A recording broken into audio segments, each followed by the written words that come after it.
Oh, hello. Anybody home? Welcome, welcome, welcome. Good morning, good afternoon, good evening, good night, good whatever time it might be in your location. Happy weekend. God is good all the time. Smile, say hi to people. It doesn't cost anything. And thank you for joining us. Thank you so much. Much appreciated. So we're here for the game between Arsenal and Manchester City. And we're going to be talking transfer too. Transfer news, watch along. And then here we go. We're just talking. So much appreciate your help, my friends. Thank you for being here. Like the video, guys. Just like Skylar said, when he says something, you do it. Thank you so much. So we're going to be here for a little while. Sunday, relax. Big up DJ in the building. And yeah, who's going to win? Who's going to win? Who's going to win this community shield? You let us know who's going to do it. Uh-oh, I just clear something. Something is wrong here. All right, so today's game is a tricky one. If you win, it's a trophy. If you don't win, it's a Mickey Mouse Cup. So I know many Chelsea fans and want Manchester City to win so they can say that Kai Havertz is a flop. Look at him, he's the problem. And Declan Rice is overpriced and hyped by the media. So I know many Chelsea fans just want Arsenal to lose. Manchester United fans, in the other hand, they are really in a very difficult situation. They don't like City and they don't like Arsenal. So they don't know. Probably Arsenal winning it is going to be okay for them.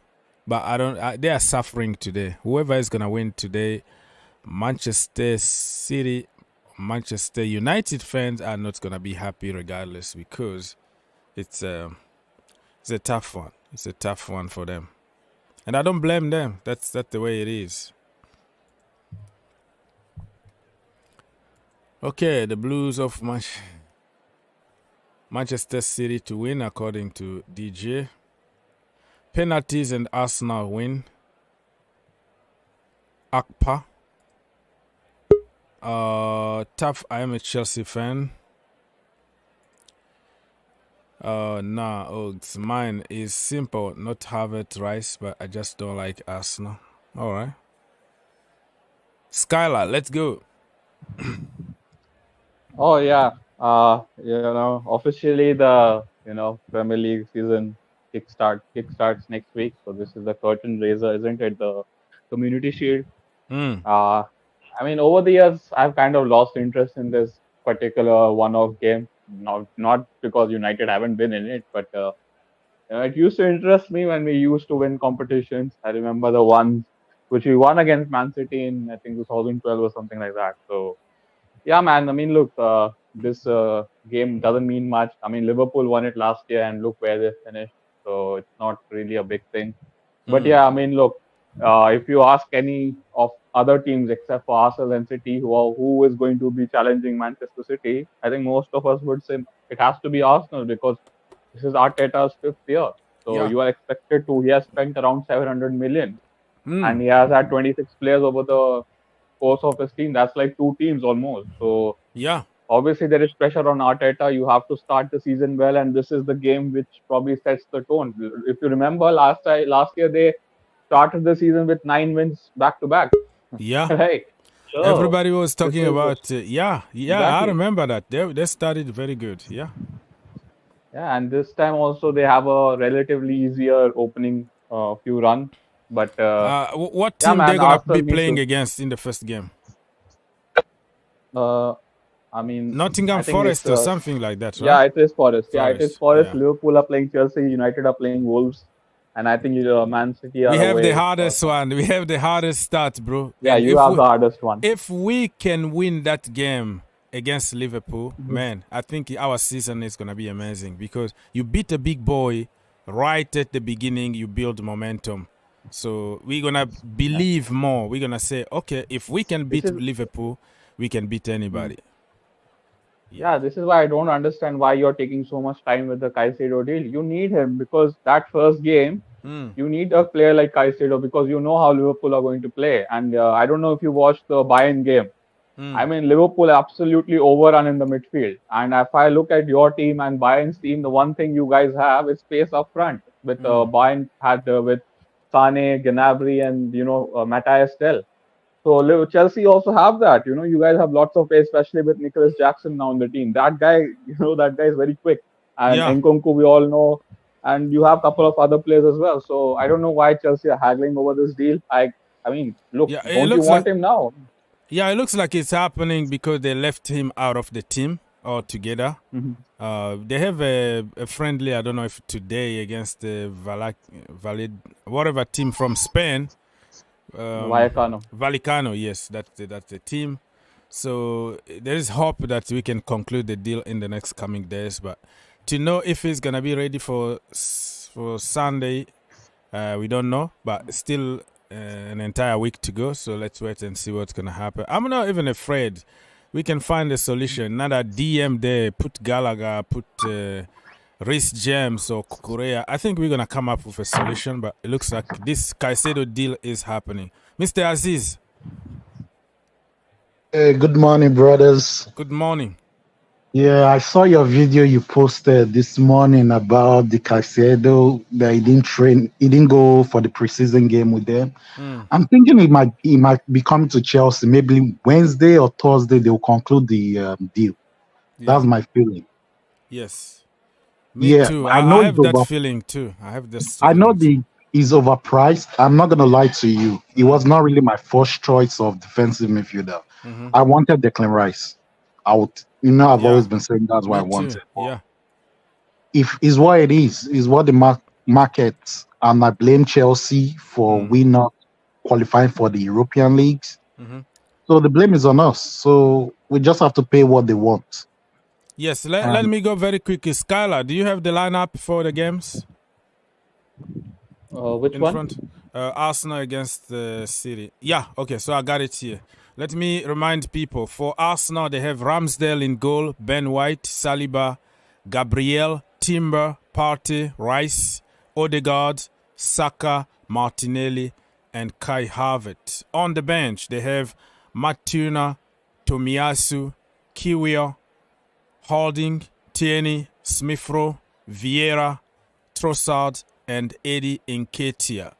Let me try to find if I can see the City lineup very quickly. Excuse me, scrolling down. Yes, so for Manchester City, they have Ortega in goal, Walker, Stones, Diaz, Akanji, Rodrigo, Kovacic, Bernardo Silva, Grealish, Alvarez, and Erling Haaland.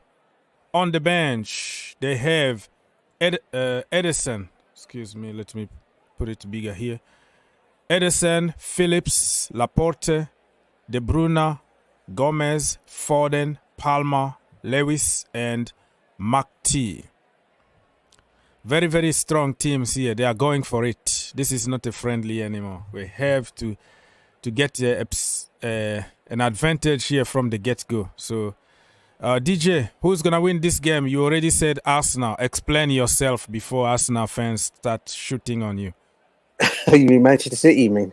Nah, listen, it's going to be, I said that out of, what do you call it? It's going to be a tight game, Augs, but I just think Man City, I think will just do it, I think. I think it depends on how Haaland is going to play as well. I know Arsenal haven't got a recognised number 9 with their striker out as well. So let's see what Havertz is going to do. But I just think at the end of it, I think Man City might just have a little bit too much for them come towards the end of the game. Wow. Wow. So Skylar, who's gonna do this? Who's gonna do it?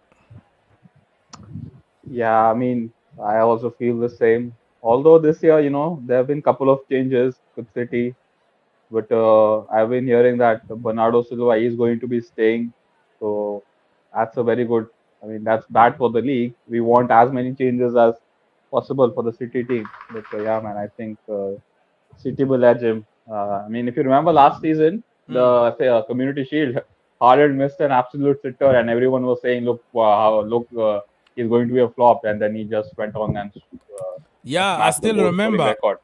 Yeah, I Yeah, still remember that. And the people were praising already Darwin Nunes because Nunes had a good game and Haaland didn't have a good game. Yeah, I remember that. I mean, interested to see Kovacic how he plays. I mean, that guy was always injured for Chelsea, but I mean, for City, I watch him. He'll be fit every week. Yeah, Kovacic is gonna do good. Change of environment and the demand from Pep Guardiola, the coaching from Pep Guardiola. I think it's gonna take his game to the next level. I'm the only guy here who believes that Arsenal are gonna do it today. I don't know how, but I don't know. I just think that they are going to beat City. Aziz, the match today. What do you think? Who's gonna win? Arteta has always been bowing down to Pep Guardiola. To Pep Guardiola for real. Maybe Arteta has only won once in all their meetings. Yeah, they beat them in the FA Cup long time ago. Only once. Yeah. And this is the new Arsenal. I want to see how they'll play with the new signings and everybody they bought. And my mind still wants City to win because I just don't like Arsenal. Yeah. Well, me.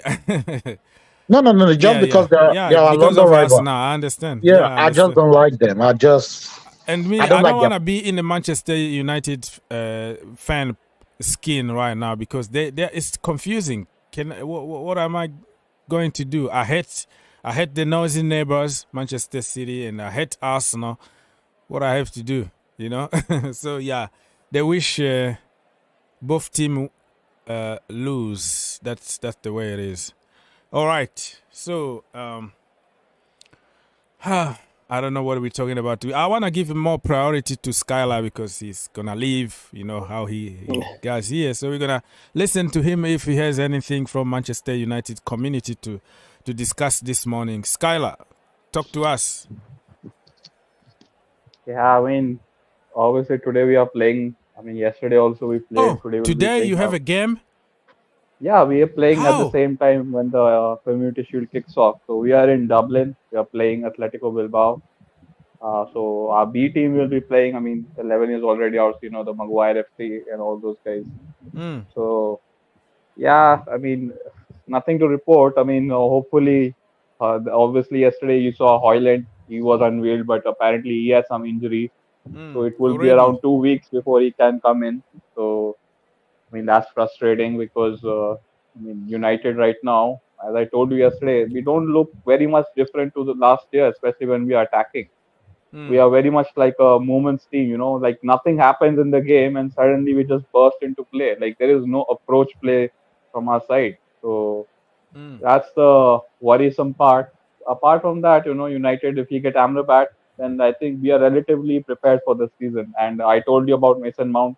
I'll be interested to see what you guys think about Mason Mount because we didn't want him. Yesterday, I think you mentioned that Mount will be doing well and he will be given time and he will not be put under the bus. I think he will be put under the bus because he's not from our academy.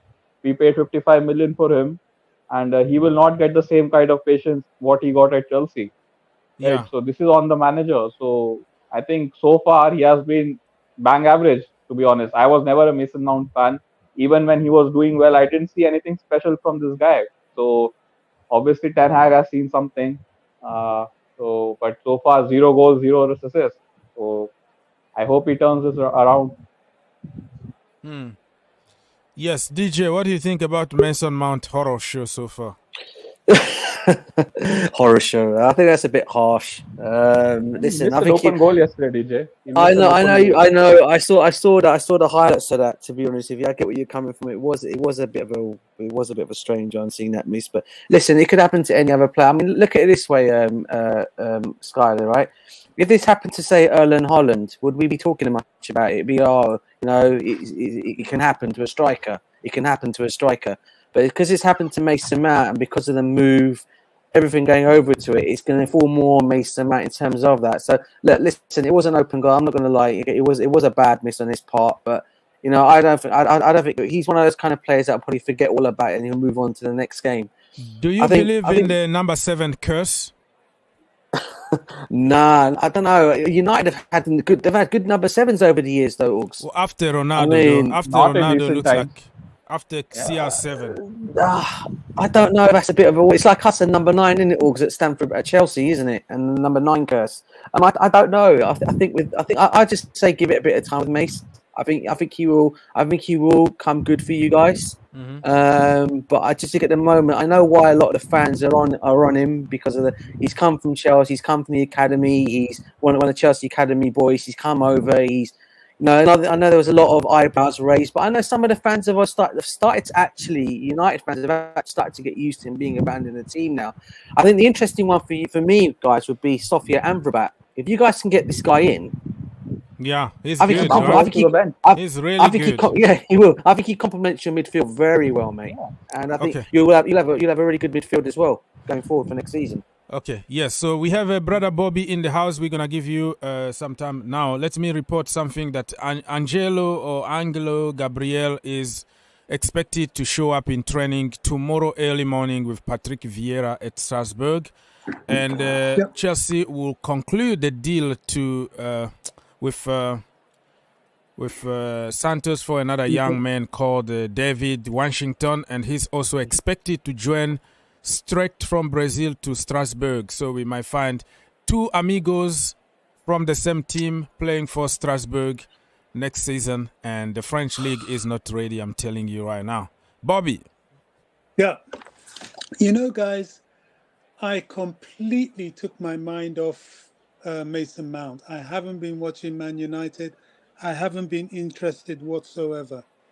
However, all these questions about him, and I really don't know what people are expecting. If you ever expected Mason Mount to be another Clarence Seedorf in midfield, or another, for those of us that are old enough to remember, Michel Platini, then I think you're in for a very, very, very long, hard and frustrating time. If you're expecting nothing other than Mason Mount to be an efficient and sometimes effective midfielder for you, then I think you reduce your blood pressure a bit more. I think expectations should be moderate. He's not going to be a barnstorming player. I think, it's pre-season, so I believe he will improve for you. But if you do get Amrabat, he will become a squad player. Like so many others of your players, he will be coming off the bench and earning most of his 300k plus a week on the bench. It's just as You realistic. think so? You think he's not going to start? Well, where's he going to start? If Amrabat's there, they have Bruno that they like. They have Casemiro. Where's he going to start? Where? Who's he going to bench? So he's Mason Mount, for example. Well, he's going to be coming off the bench more often than not. Man United are not, they're not Chelsea. They're not scared of putting stars on the bench. What happens when Chelsea do it? Their own fan base starts to revolt, which is just totally ridiculous. Look at Donny van de Beek. Nobody's even seen or heard of him. They're even struggling to sell him now because everybody knows they've stockpiled players and they're looking to sell. Fred, the same thing. United just bench people and they're forgotten, just like Man City bench people and they're forgotten. Calvin Phillips was once one of the most sought after and reckoned with defensive midfielders in the country. City bought him, dumped him in the stands. Nobody talks about him. If he was at Chelsea, there'll be civil war. So it wouldn't surprise me if Mason Mount comes off the bench. They did it to Juan Mata. Juan Mata left Chelsea and started coming off the bench for them. Chelsea fans all sat down and were very happy with it, and they were calm. As long as he doesn't come off the bench for Chelsea, they have no problems. So Mason Mount will be a bench player if they get Amrabat. It's just as simple as that. They'll have a formidable midfield, but they'll have no space for him. Simple. Yeah, agree. Mohammed Jamal, talk to us. I'll just stick with the topic and talk about Amrabat. Honestly, I feel like Amrabat, the only way I think he gets into the team is if Mason Mount and Eriksen are like in bad form, and then they decide to give him a chance, and he starts like being like a perfect like partnership with Casemiro, because like the midfield basically it's about Bruno and Casemiro. Honestly, like Bruno and Casemiro are like the people that you know guarantee will start in that midfield. So they need someone that like could be a perfect partner with them. I don't think Mason Mount will be that. Eriksen would be a good thing, but you saw he's kind of injury prone. So if Amrabat gets that chance, I feel like he might just never look back and just keep putting in great performances. Okay, that is well said, well said. So I wanted to congratulate Chelsea goalkeeper, the woman Musovic. She's our goalkeeper, and congratulate her in particular because I'm still very angry that they beat the USA today. But one of us is through the next round of the Women World Cup. So let me just mention her very quickly for the Women World Cup is happening in Australia now. It's hard for me to even watch a game because of a time difference. But probably in the semi-final and the final, I might do one of the games live. I don't know. I was thinking that the USA will make it to the final, but we didn't do it. But this time I am going to be supporting Jamaica and Nigeria probably. But you never know. England with Lauren James is just another level. So let's wait and see what's going to happen. Anyways, let me remind people who are just listening. In goal for Manchester City, Ortega Moreno. Walker, Stones, Diaz, Akanji, Rodrigo, Kovacic, Bernardo Silva, Grealish, Alvarez, and Haaland. Pep Guardiola did it again, like played two of his striker, of his number 9 in the same team. And on the bench, they have Edison, Phillips, Laporte, De Bruyne, Gomez, Foden, Palmer, Lewis, and McT. For Arsenal, let me find it very quickly. I have to switch from one website to another one. All right, so Ramsdale in goal, Ben White, Saliba, Gabriel Magalhaes, Timber, Partey, Rice, Odegaard, Saka, Martinelli, Kai Havertz, Sabs, Matt Turner, Tomiyasu, Kiwior, Holding, Tierney, Smith-Rowe, Vieira, Trossard, and Eddie Nketiah. Anybody that want to jump with a topic, feel free to do so. You know how we do stuff here. Can I say something? Yes, sir. I know Gabriel Jesus is injured, but Yes. honestly, like, if I was them, I would just put Nketiah as striker because Havertz cannot play as striker, and Arsenal fans will regret it putting him as striker this game because he will miss most of your chances this game. So you think we got away with this one? Like this is a daylight robbery that we got 65 million on Kai Havertz? That's what you say? I wouldn't say that. Like, he is I'm a joking. good player in the Yes. midfield, but just if they keep playing him as striker, then I think it would have been a good deal for us then. All right. So today, Moises Caicedo left out the team, left out Brighton for the reason they gave is that, we have to prepare him for the game on Saturday against Luton Town. Have you ever heard any kind of ridiculous reason like that in the world of football? The game on Saturday against Luton, who are already relegated before even the season start. They are already in the championship back. And then they are saving Moises Caicedo especially so he can get ready for the game. No training, no no friendly games. We have just to save him for that game. Bobby, what's going on here? Bobby, you still there? No. All right. Anytime you have time, you can jump on. You can jump and unmute yourself. Aziz, are you there? No. DJ, what's going Yes, on? brother. Yeah, Nobody's answering. Yeah. I'm here, bro. I'm here. All right. It's a strange one. Oh, my bad. Go on, Aziz. Go on, Aziz. Because you asked him first. Go on, Aziz. No. I was listening to what you guys were saying. Yeah, go on. No, what? Okay, all right. So we've been talking about the strategy from Brighton to leave this guy. You think this is just to prevent him from getting injured and missing out on the transfer to Chelsea, or you think it's true they want to prevent? You want to save him for the next game against Luton Town? In most cases, most deals that have gone like this, when a player wants to leave to other club, you see the club make excuse that we're leaving him so that he can train at home or something like that, so we can get ready for next weekend's game. That's a lie. Either there's a deal being done.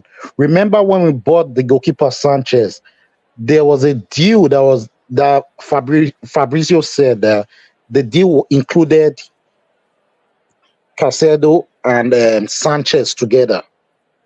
You see where I'm coming from? Yes, sir. The deal included both of them, but I don't know what Chelsea are trying to do with them, but I know the deal is going to be concluded this week. He's going to play against Liverpool. Okay. DJ, do you think we have our man, or you think it's still 50-50? No. Listen, I think it's still. I've said it already. I've been confident about this Caicedo deal for a long time, Augs. I'm just a bit. Obviously, my thing has been how long it's taken to get done. To be honest with you, I think we all know what Brighton's asking price is. This is what they've asked, and I think what people have got to realise is the reason why Brighton are going for 100 million for him. I don't know many people know this, but basically, 20% of that sell-on fees goes to his old club Independente. Right, so if they were to sell him, say, for like 80 million, they'll only get like 60 million of that deal. That's why they're putting him down as 100 million for him, because they'll still get him for 80 million. All right, but at least it'll be more money they'll have on the books than say 60 million. So 20% of that will go to his old club. Call it tax money, call it whatever you want to call it. Yeah, but it will still go to his old club. And I think that is why it's been taking time. My understanding is I've also heard that apparently a deal of 93 million has been agreed between the two clubs. I don't know how much true that is, that a deal's in place for 93 million plus add-ons. So my machine it's going to go up to 100 million, but Chelsea are not going to give the 100 million outright. It's going to be 93 plus add-ons. I think that probably end up happening. Maybe we'll probably hear more about that next week. Yeah. So I'm expecting that deal to go through. And hopefully it happens very soon, because I think he's been our main target for the whole summer. We all know this. I just think it's just taking a bit of time for it to get done. But hopefully it'll be solved by next week, mate. I agree. Mohammed, talk to us. When are we gonna announce Moises Caicedo? Fabrizio Romano did say last night that, or it's like a few days ago, that if Kudus goes to Brighton, watch the Caicedo deal. I feel like the only way they sign Mohamed Kudus is if they get the money from Caicedo. So I feel like, and also him not going to the match, which is Luton Town. I mean, you don't really need to prepare that much to play against Luton Town. So I feel like Caicedo will. I feel like prediction maybe late tonight, maybe tomorrow we'll hear the here we go for Moises Caicedo. And the same thing happened with Cucurella, where he didn't end up in a friendly match, and then they were saying, "Oh no, it was just for him to get ready for the Premier League." Blah blah blah. But yeah, so it's loading. We getting this guy, and happy days ahead. Get ready, get your champagne ready, Bobby. Whenever you're ready, don't feel bad. You can cut me off because you've been muted. I don't know if you are with the family or something. Yeah. I'm giving you head up. Anytime if you gone and you back, you can cut me off and just. No, I'm just back. talk. I'm just. Yeah. Can you hear me? Yes, sir.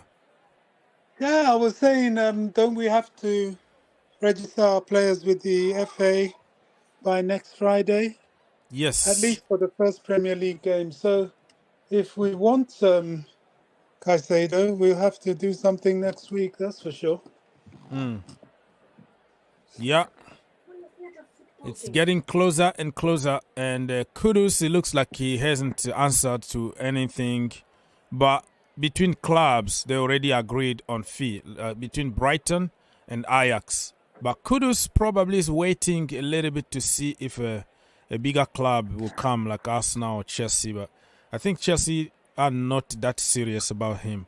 It looks like they're going to focus on Michael Olise. Aziz, if you have to choose one, I know they don't play really the same position, but they are versatile players, right? Both of them, Olise and Kudus. Who's gonna be your choice? To be honest, right now, Olise is injured, but I rather want a player that is already fit. You understand? To Yeah, play into Kudus a is playing. He had an injury, and then today he's back again in the starting 11 with Ajax. I just saw it on the Ajax website. He's gonna play the friendly game today. Yes. Oh, okay. But to be honest, I'll choose Olise because he's Premiership proven. Okay. And he's the player that can play number 10 role. He can play on the wing as well, and he can play behind the striker as well too. So he's a versatile player. I'll play my number 10. Okay. I'll choose Olise. All right, let's go. DJ, what do you think? Michael or Mohammed? Kudus. Yeah, Augs, before I answer that question, I've just actually got something on Twitter. It's a guy called Top Skills Sports at UK, and he's basically stating that Chelsea's plans is now clear for Moises Caicedo. It's a 7-year contract with an option. Caicedo is not in the Brighton squad for today. Brighton are yet to respond to Chelsea, and Kudus is the replacement. Chelsea want to close this deal before the opening PL game. In the next 72 hours will be crucial. So already there's a 7-year contract on the table. We know that's going to be a 7-year contract if he does come to Chelsea. And it looks like they're obviously saying it's within the next 72 hours. So obviously things are slowly happening behind the scenes. What I'll say on the Kudus situation, I am really surprised, Augs. I know how good, regardless of how good Brighton are, I'm really surprised the likes of a Manchester United, an Arsenal, the Chelsea, I'll put them in that list, the Liverpool, are letting this player go to Brighton. I don't think people realise what a quality player this guy is. And did you just call Arsenal a big team? I'm just joking. Let's go. You know what I mean? Because they're looking for a midfielder as well, aren't they? No, yeah, put them in that bracket. Yeah, I'm just a bit surprised neither team was actually, even the Manchester City, to be honest with you, because they're looking for Olise as well. So so I'm a bit surprised they're letting a club like Brighton get this guy. And let's be honest, this guy's going to come over to Brighton. He's going to ball out, and again, you're looking at another £100 million sale when they do sell him. So, it's a bit of a, what do you call it, one for me on that one. But listen, I like both players. I like Kudus and I like Olise, to be honest with you. I think Olise, I probably would say more, obviously, because he's got his experience with playing in the Prem already. I think my only concern with Olise is his injury record. I think that's my only concern. But other than that, he's young. We always say he's young. But like as he said, he can play in numerous positions. He can play off the right, play behind the striker. And he can even play, if need be, he can even play right of a midfield as well. So we have got the options there, and I think out of the two players, I would like both. In fact, all three. But I'm being a bit greedy. All right, but yeah, I probably would say obviously Caicedo, and probably I'll just say at this moment in time, I'll probably just tip for Olise over Kudus. Okay, Mohamed Jamal, are you gonna choose your brother Mohamed Kudus, or are you going for Olise? I mean, as much as I want Mohamed Kudus, I feel like Olise would fit our team more because he has that killer left foot. We don't need another winger that can take on defenders. We already have Mudryk for that. Even we have Madueke. So I feel like we need a right winger that suits Pochettino and can be a hybrid. And I feel like Olise does that a little bit better, and also we can't let him go to Man City, or else Pep is gonna make Olise a beast. So I feel like bring him to Chelsea. Pochettino would be the perfect man for him because like he's known for developing young players. So yeah, I think just a little bit at least. Okay, so another excuse came out from Ben Jacobs about Moises Caicedo. So he says, no Moises Caicedo in Brighton squad for the friendly game against the Rayo Vallecano. Minor hamstring tightness. So it's not an injury, it's just he felt something and want to prevent before it get worse. So that is the official reason according to Ben Jacobs. But early on, according to Sky Sport, Fabrizio Romano, and the other reasons, they didn't say anything about that tie thing. But yeah, those are just reasons, man. Those are just excuses to leave him out. And let's continue a little bit here. I don't even know if I can. Brighton adamant that unless Caicedo valuation is met, he will stay. They don't think 100 million is his market. Basically, that is the price that they value him at. So, yeah, they're trying to play like a tough guys here, but I think they already know that they're going to lose him. So, no problem. People, if you're on social media and you see me somewhere, follow me. I'll follow you back. And you can also share my stuff on my page to your people so more people can join us here. And please give me a like. Take 1 second of your life. Click that like button. And let's get minimum 100 likes. Okay? Thank you so much. Much appreciated. And 26 minutes to go until the beginning of this game here. Now, I'm going back to my brothers. If anybody want to bring something on the table so we can start talking about. Yeah, can I say something? Yes, sir. I saw this on Twitter, and I was very surprised about this. Apparently, Man City are trying to make a surprise push for Mitoma, as for some reason they want him as the replacement for Riyad Mahrez. Yeah, that is wow. Mitoma to City. That is going to be. How much money do you think he's gonna be valued at? Because if they want 100 million on Moises Caicedo, Mitoma also might go the same price. 200 million they'll put on him. How much? 200 million? Yeah. According to reports, it's only 50 million. 50 million?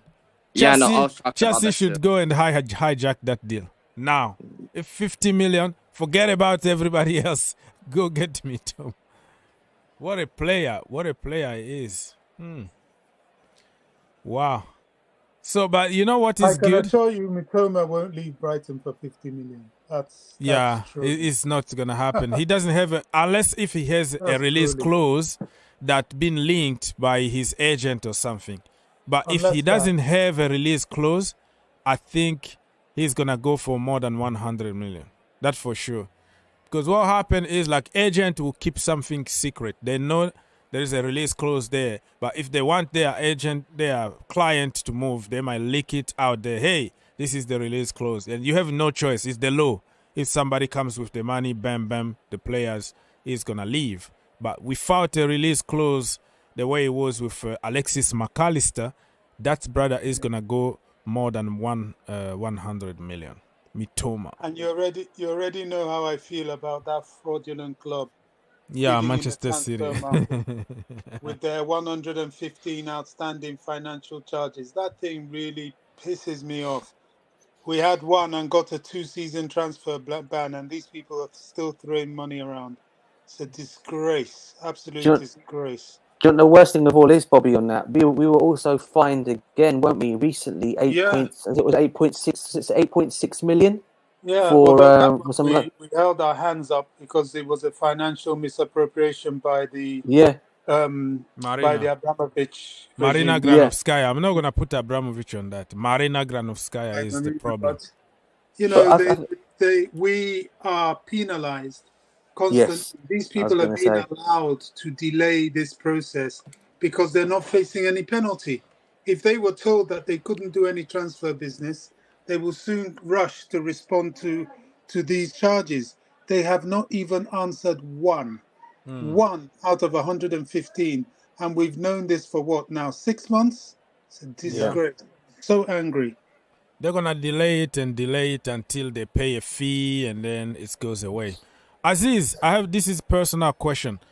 I'm checking on Peacock here, and there is the game between Manchester City. No, it's on ESPN Plus.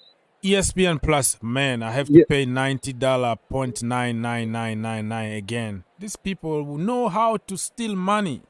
I have to pay money $99.999 plus tax. So it's gonna cost me about 15 freaking bucks to watch this game. All right. All right, let's go.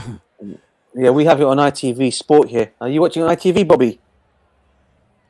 Yeah, we have it on. Yeah, we have it on ITV here. Yeah, just a quick thing on what we're talking about. All this other thing, I'm a bit surprised of you guys. I mean, I know it was all discussed at the beginning of the transfer window when we signed him in Angelo Gabriel. I heard obviously I was told that he was going to go, but then I think last week it came out that Pochettino actually came out and said that he doesn't want him to go. He wants him part of the squad for next season.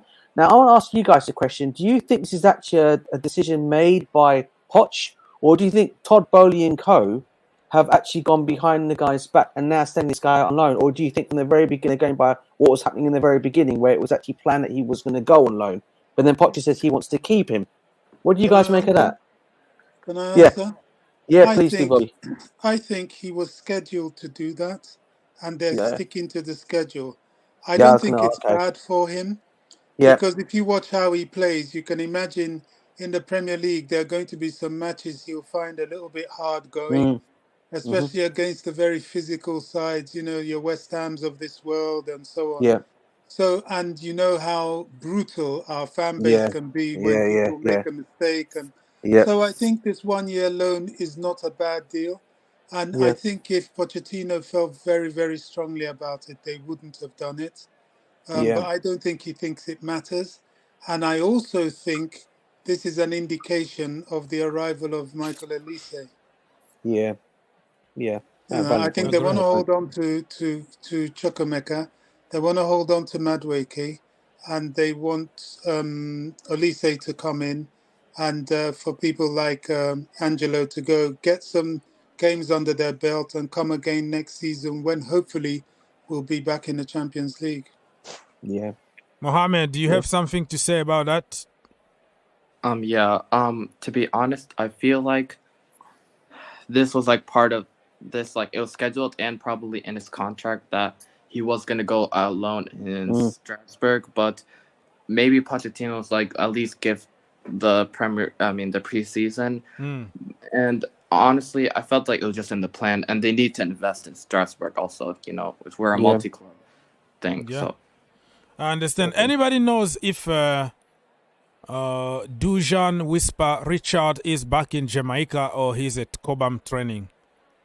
Because he was here in the US. He couldn't play because it's not official yet, but he was with the boys training.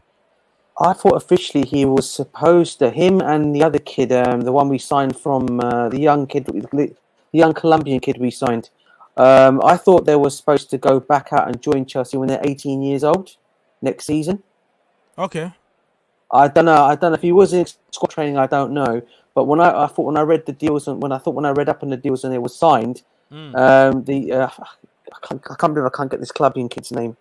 The one young talented kid we just signed recently. What's his name? I don't know. We just signed like 1,000 of them. Is it Parrot? Pat? That's the kid. That's the one, Bobby. That's the one. Okay. Yeah. Pader.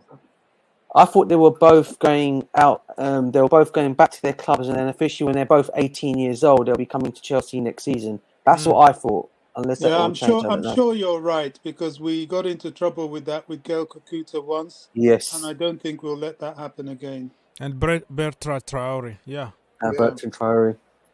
Okay. Yeah. Okay. Yeah, the future is bright, people. We are cooking. DJ, you are connected to Portuguese football. What is happening when it comes to buying a club over there? Any news? Any new development? I've not heard nothing. I know there were talks of us looking in the Portuguese market for a club, but nothing has really come out. I know I know the same with the Brazilian market. I know we were looking as well down there, and I think they are the two options still. Portugal and Brazil are the two. Well, in fact, both countries. We're definitely going to get clubs in both those countries. But I'm not sure. I think Vasco da Gama has been mentioned as one from Brazil, and the one in Portugal. Who was the one in Portugal? Rio Avenue and what else? That's the one. The one you just said. That was the other one. But I don't know. I don't know what the situation is on that. I think they're still looking there. So yeah, expect something to happen, and I think that will all happen though, probably after all the transfer businesses all being done. Then you'll see Chelsea. This is why they're looking for new investors. I don't know if you guys have read as well. They're looking for new investment at Chelsea as well. And apparently, I think I read something about 500 million dollars. Do we really need other money? Are we lacking of money? Who can explain to me clearly what's going on here? Why do we need more money? I don't know. I don't know if it's more to do with the investment. I don't know if it's more to do with the stadium investment, Augs, because there's still talks of either upgrading Stamford Bridge or we're going to move to another area. Bobby probably would know more in the stadium situation. I mean, on that, with that. But as far as I know, with the other, I think they just talked about bringing in extra money or extra investment to the football club. So I don't know which I then heard about it going towards the stadium rebuild. Or moving the stadium elsewhere. Yeah, it's going to be very interesting. So, reminding you people that Harry Kane just scored a hat trick today for Tottenham Hotspurs in their friendly, but against Shakhtar. All right, but we don't know yet what's gonna happen with Harry Kane because Daniel Levy is like, I don't do deadlines. Bayern Munich actually put a deadline and say, hey, until, I don't know, it was last Monday, until what time, and then you have to get an answer. And Levy is playing tough guy, like, hey, I'm the boss here. You don't give me any kind of deadline. You do it my way or highway. So Harry Kane's still there. We don't know how much that is gonna be beneficial for Ange Postecoglou. Oh, listen, I'm not a Tottenham Hotspur fan, but I kind of, if I was one of them, just get it done now, and then to start preparing the team for next season. One question. Is Daniel Levy the owner of Tottenham? I always make a mistake with that. He's not. Joe Lewis, the American billionaire, he's in. So what's Levy's job there? He's a chairman, and he got also some share. He holds some share also in that company, and he was appointed as the head of everything. Just like Boehly, everybody talking about Boehly, but he's not even the majority owner at Chelsea. It's just the guy who they put there, they push in front, like, you're going to take care of this business, but even you don't have 50% or whatever percentage he got into the Chelsea team. Because now, if you talk about Chelsea, everybody refer to Todd Boehly, right? But they are clear like Capital who got even more money than what Todd Boehly put. So he's just representing the club in general, the head, the face, but he doesn't have like the final decision or anything in that sense.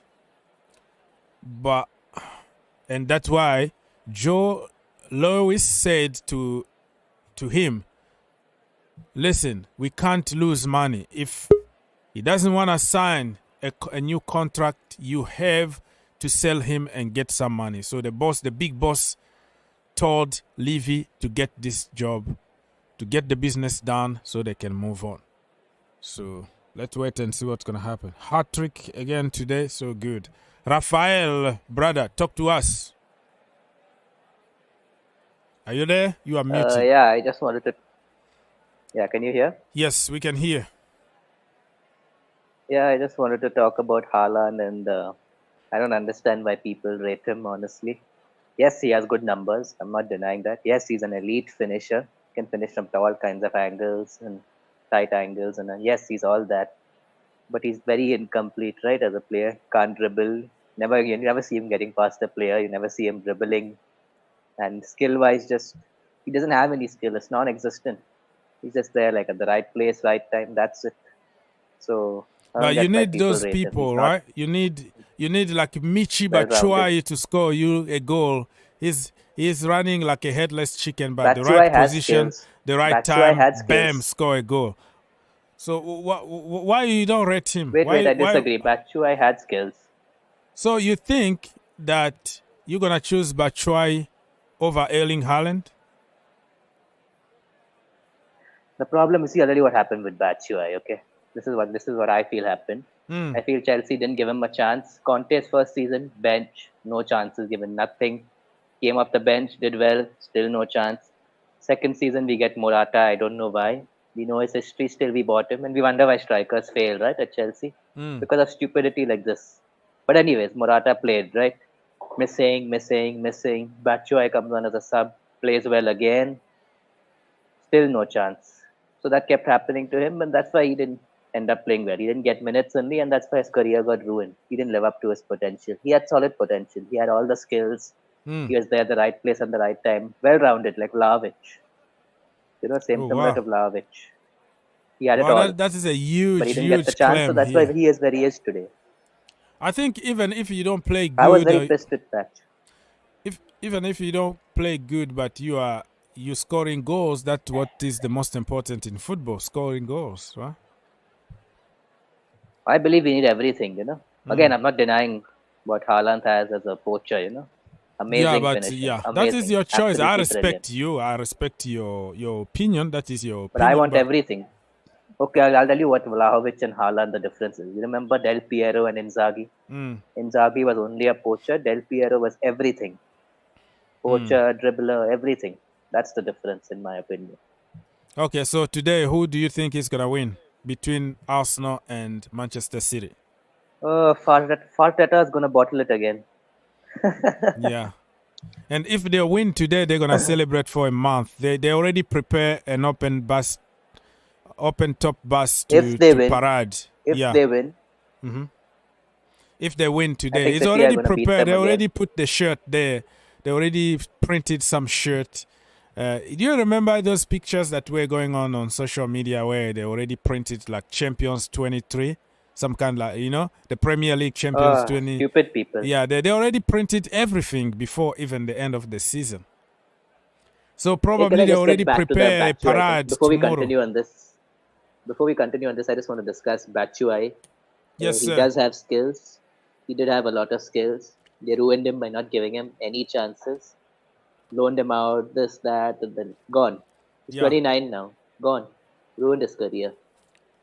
Yeah. So I feel he could have been a good striker for us. But he missed a lot of time of his development because he was on a bench and loan. But he scored some important goals here and there. Won us the Premier League with his goal. Remember Tony Police? Like he parked the bus, double-deck bus, and then put an airplane, Air Force One, everything in front of the goal. But somehow... Why did you say Batshuayi has no skills? He did have skills.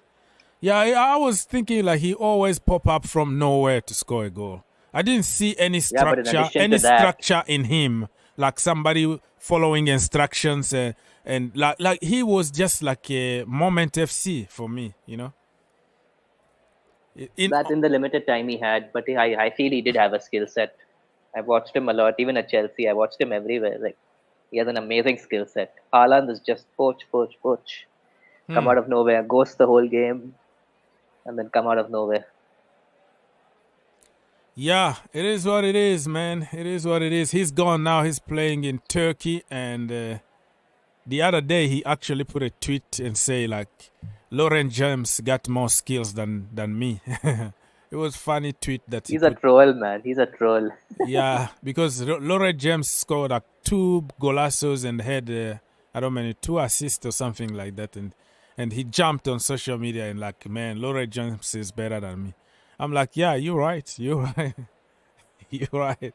No, don't attack my Mishi. I'm fed up of the slander. The Batman. Even Lampard, he also shut the bed with Batshuayi. He played well even after the loans, even after all he went through. Imagine the mental beatdown. Just imagine. He would come on, play well, and he'd play that clown Tammy Abraham. Don't get me started on Tammy. He's bad at what he only does. He's a poacher, right? Nothing else. He's bad at that too. Here and there, suddenly he'll finish and then miss. Like, terrible. Yeah, and you have to also to understand the age. How old was Tammy Abraham when he scored those 16 goals the first season? And we thought that we got the missing piece. We went for Werner, and I never liked him. Tammy Abraham buried Werner. All right, he didn't do anything, and then we got rid of him. Brought Lukaku. How many goals Lukaku scored again? Remind me. So I don't like either of them. People need to respect Tammy, man. 15 goals. You know. People need to respect Tammy. Tammy is Tammy. You can call him Tappy Tammy, whatever. But I would prefer somebody who can type in and get me a win. See, if you're a poacher, at least be good at it. Like, see, Haaland, he's a poacher. I hate poachers, but at least he's good at it. Tammy also is good at it. He missed so many chances. So many. He's not even good at what he does. He was young. He was like 21 years old back then. Bobby, yeah, go on. Even when Haaland was 21, he was scoring, banging in goals. I just Again, don't like Haaland, but he did what he did. I don't know why I hate that club so much. Their fans, there's nothing about that club I like. I look at them, they just irritate me. They are not. I don't even like looking at them. They are such a... Which club, bro? Arsenal. Okay. I can't stand... I mean, of all the clubs, there are many clubs I can't stand, but I think Arsenal I hate the most. I'm just looking at these people, I'm thinking, what the hell? What kind of people support a club like this? The feeling is mutual, Bobby. What kind of dumbass people support this club? Oh, gosh, I can't stand them. I hate Arsenal with a passion. I hope you know what the thing is? You know what the thing of all this as well, but their fans are so arrogant.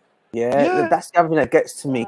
Like the years when they were never winning trophies and just finishing 4th spot, they said that was a trophy, right? Chelsea had one bad season last year, right? And every single, not even some of our fan base, the fans that think the wheels have come off Chelsea, they're done now. They're going back to mediocre days, yeah? Ain't the case at all. You're trying to tell me a club can't have one bad season and bounce back the next season. We proved that already a couple of seasons ago when we won the Premiership under Conte. We had that one bad season, we came back and we won the Prem. These Arsenal, this is one of the things with Arsenal fans. I tell you this, Bobby, and the Liverpool fans, they're the two most clubs. Even United fans, I can actually go with a little bit, and City fans even. But United and Liverpool, but Liverpool and Arsenal fans, oh my God. Gosh. Don't get me started on those two clubs, mate. I even prefer the Tottenham fans over them. Do you know that? That's how bad it is. Honestly.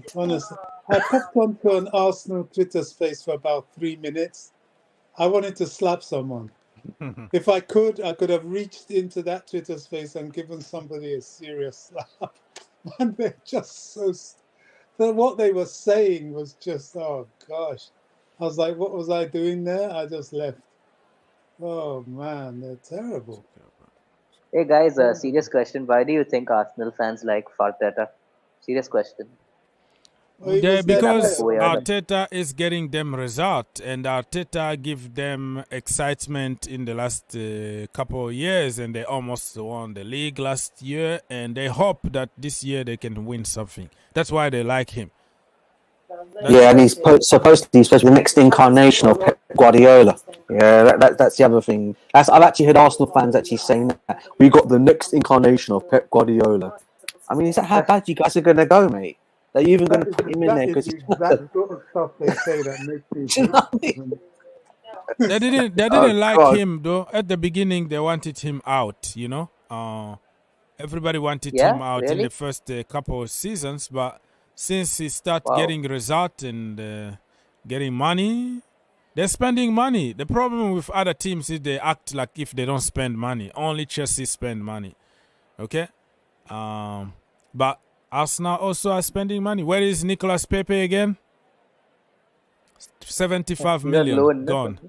Gone, he's gone. Now they have another 105 million Declan Rice and 65 on Kai Havertz and all that. So, you know, let's wait. This season, if they don't win anything, I think it's going to be a big L. And Arteta is going to be out. I don't think they'll sack him. They're very stubborn, the owners.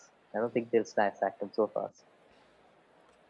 Really? Yeah, I don't know. Because if you really can't win with this team, you got everything you wanted. And on top of that, they're going for another goalkeeper. They have one of the best goalkeepers in the league. Exactly. And then they're going for another one. So if they don't win anything, and then that is the manager, right? Probably you don't have that charisma to. They're not signing. They're not signing the right players also. They need wingers, and they're not signing wingers. Just amazing. Yeah. Very, very, very important days ahead. Let's wait and see. Okay, I feel they should get another. Okay, sorry. Continue. Yeah, go on. No. Me, I'm just looking for something to say, anyways, because I don't want to stay quiet. But I want you to talk. I'm just talking about Declan Rice. So I think he play better as a centre back than midfielder. People say, "Oh, he's a greatest midfielder." I think he'd play very well as a centre back. He's both, right? I think he'd do better at centre back, so he can lead the back line, like, you know, to get some stability. Yeah, he's versatile. I've seen him play a few times from the centre back, but now do they really need another centre back? They have Saliba there, Gabriel, Kiwior.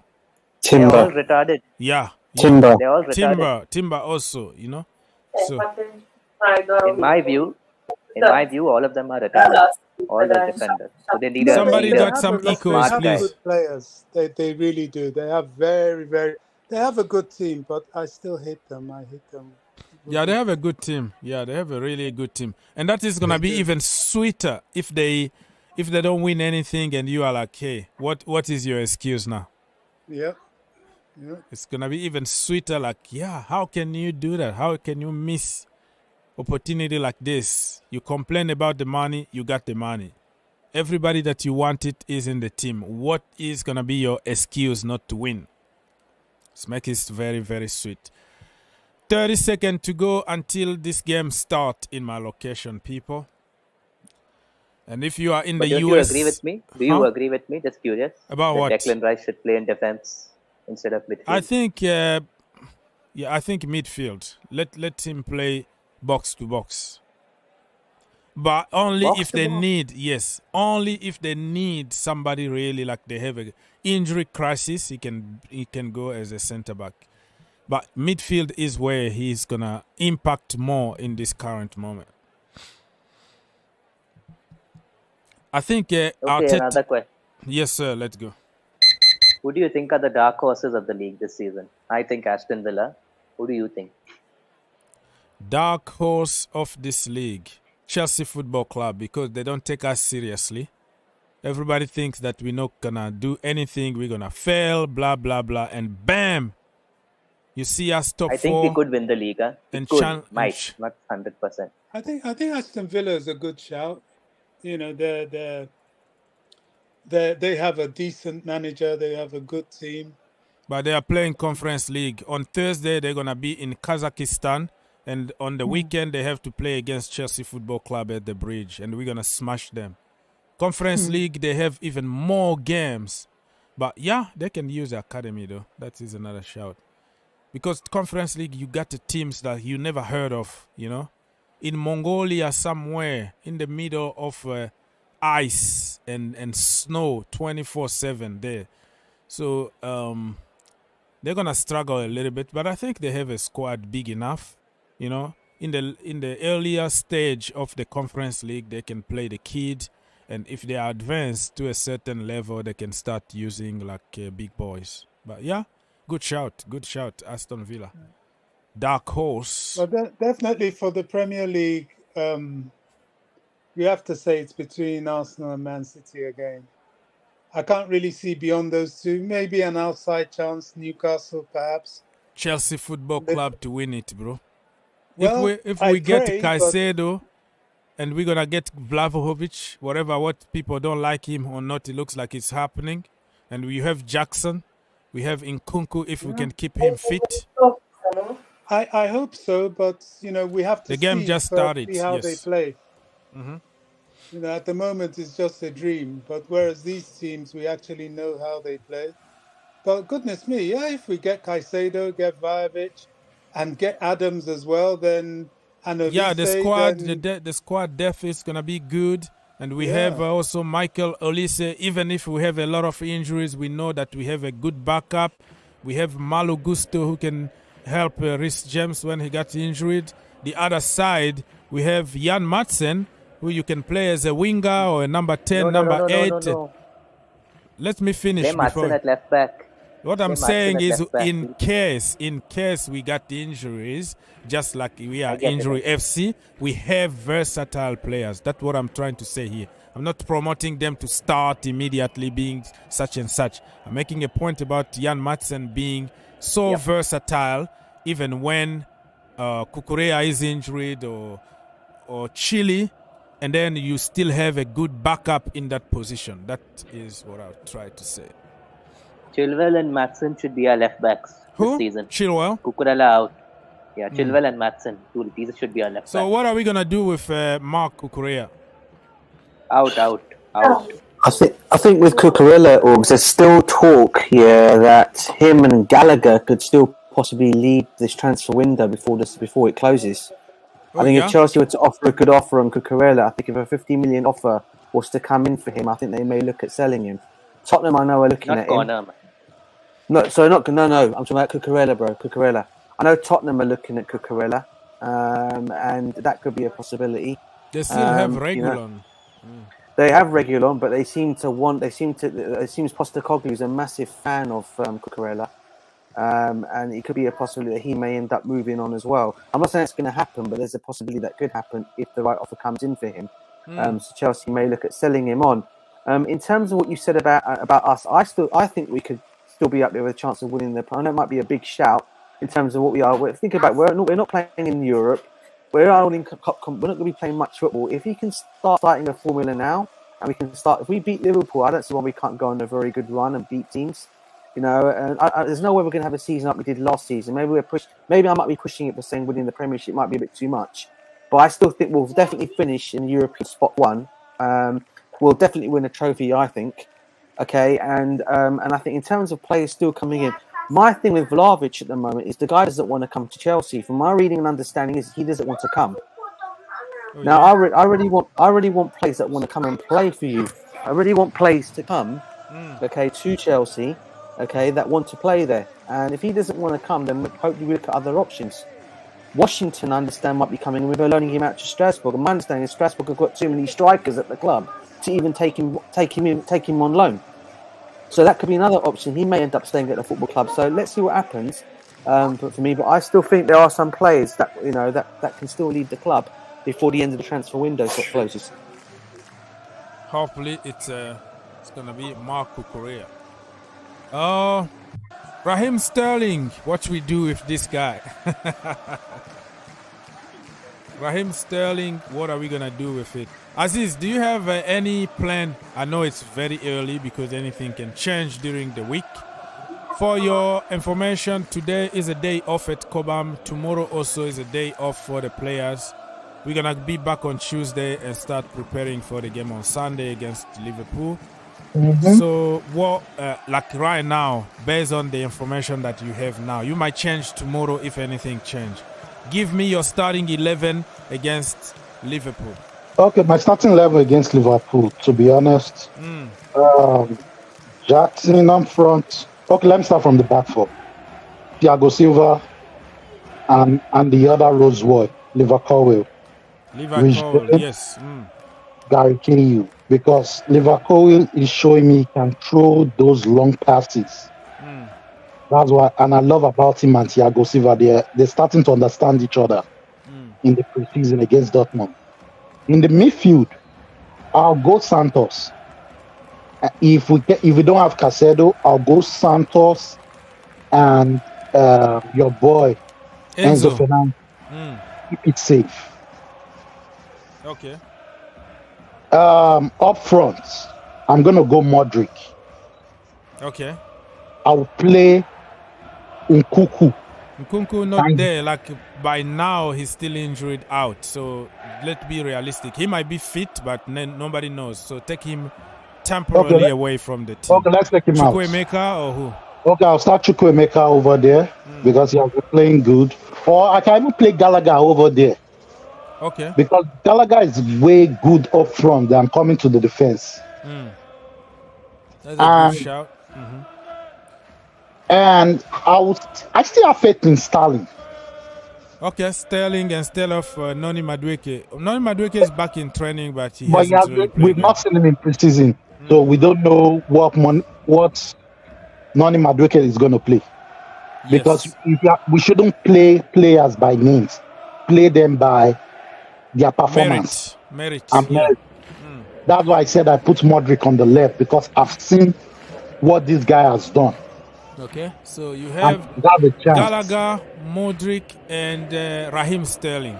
Sterling. And Jackson. Michael Jackson. Michael Jackson in front. All right.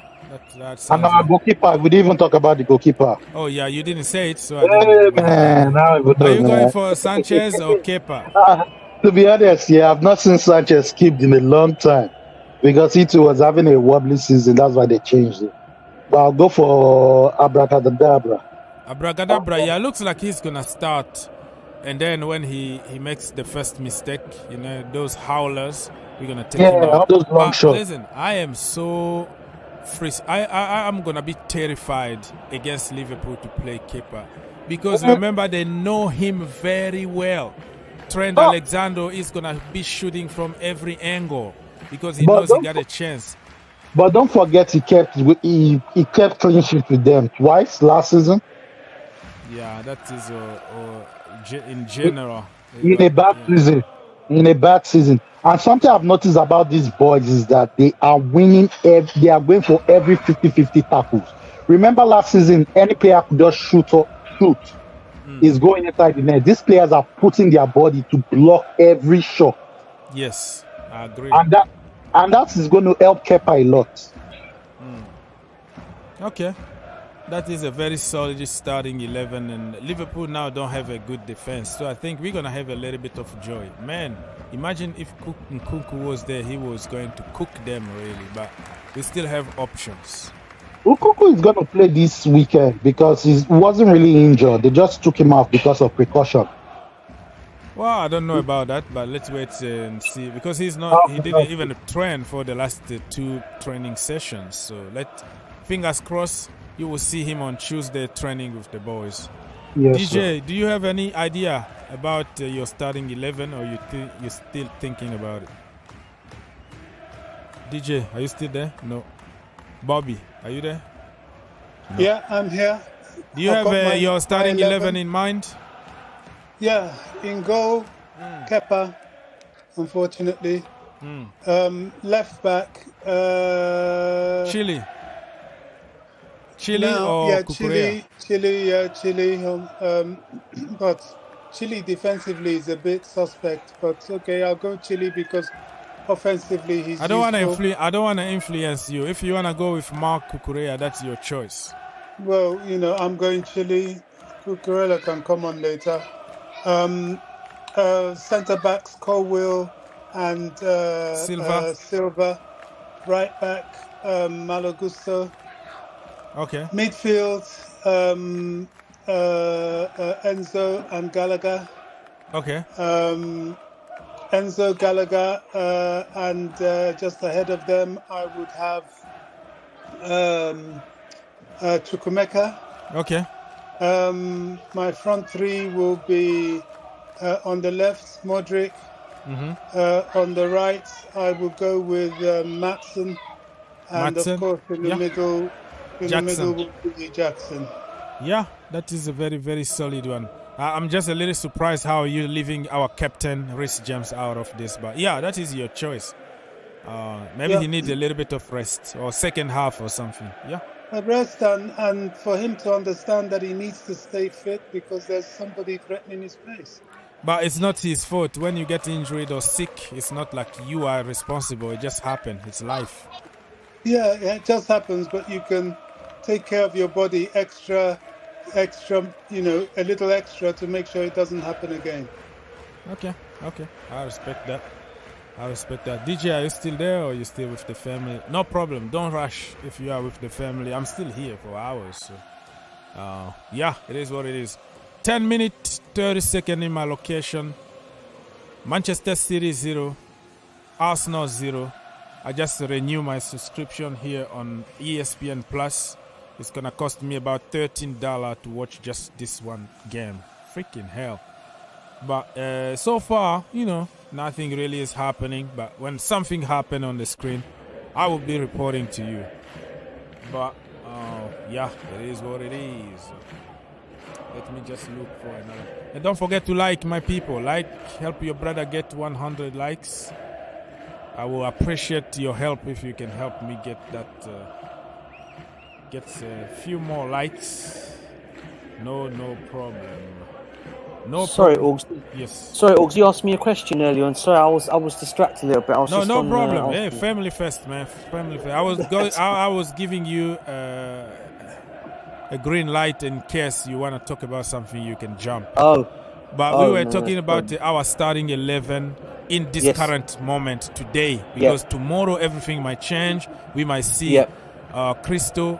Nkunku back in training, or we might sign Caicedo, and then the next thing you know, he plays. But right now, based on your information that you have in hand, what would be your best 11 against Liverpool? I'm going to go with the formation we've been playing so far this season. So I'll probably go with, even though Sanchez is coming, I can't see him being changed straight away, Kepa. So it's going to probably be Kepa in goal. It's going to be Ben Chilwell at left back. You're going to have Corwell on the left of him. But you have Thiago Silva on the right, along with Reece James on the other side. Midfield will be, for me at this moment in time, will be Santos, Enzo. And who else? Bear in mind that Nkunku's injured. Who will I put in there? I probably would say at this moment in time, because it looks like Cassidy is going to go out on loan as well. So probably the three midfielders are probably going to be, at this moment in time, Enzo, Santos, and Gallagher. Wingers are going to be Mudryk.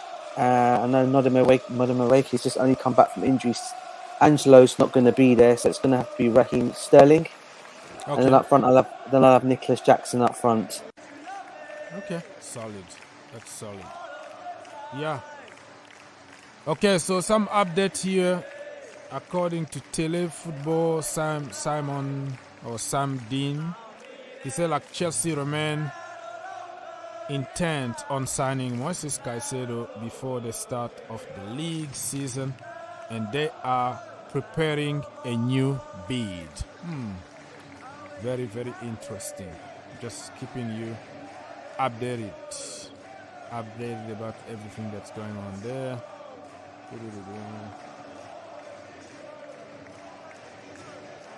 And Taylor Adams is a very, very good option if you look at his numbers online, but not many people pay attention to him. If this guy can be fit, I think he's going to compete really hard with Moises Caicedo for the place. It's not going to be like what the hell? Yeah. Rodri almost scored the goal just now.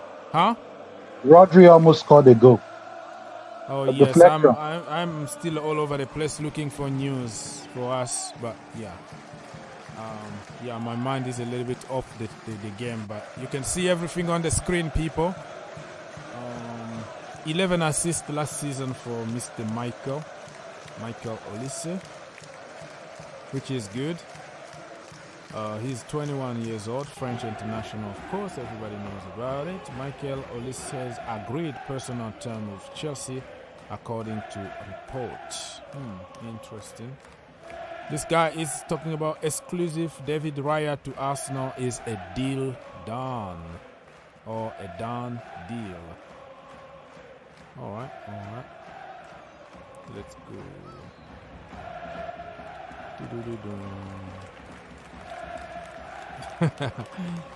Andre Onana. Andre Onana, really, the goal that he conceded the other day was really, really bad. And people are making all kind of memes, pictures like showing him inside the night drinking a beer and smoking. I mean, and internet is so cruel. Internet is so cruel. Yeah, somebody wanted to talk. Don't feel bad. You can cut me. Yes, sir. Orgs, a question for you and the panel, I guess. It's more to do with this Tyler Adams move to Chelsea, if it was to happen. Do you think that will damper Santos if he was to come in that squad? Andre Santos and Caicedo, Enzo, Gallagher, right? I think one of them need to go, and it looks like the more likely to go is going to be Gallagher. But Taylor Adams, the more I check on his statistic and his history since Leipzig to now, and if you check on his statistics like tackles, he's just awesome. Just people don't pay really too much attention to him. So I think it's not going to be an easy task for anybody if Adams is there. He's going to push Caicedo to the limit. That guy is a captain, the USA captain in the World Cup. He's really a leader, and we're looking for leaders now. We have Axel Disasi, who is another leader, captain of Monaco. So we are building also a team with some leaders here and there. Adams already won like 2 trophies with the USA team, so he knows how to win. So but it's a good question. The problem is now Santos is going to be in a more advanced position where he feels more comfortable. So I don't mind really competition for places. Like nothing is given. I don't want to have a situation like he's always number 9 and number 1, and then the other one is just in case. I want you to push each other. Everybody from the bench is as good as the one who started the game. So this is how you start winning. Look at City. Today, De Bruyne is on the bench. Tomorrow, it's going to be Haaland on the bench. And everybody that comes off this bench, that bench is going to be better, even better than the guy who started. So I think Santos' position is not threatened, even if we buy Adams.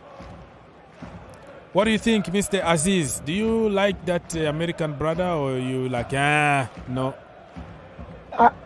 To be honest, with what people are saying, that the guy's statistics in terms of tackles and tackles won is just behind Moises Caicedo. And if it's something we can do and Pochettino can build him up, I don't mind. You feel me? The price is a steal.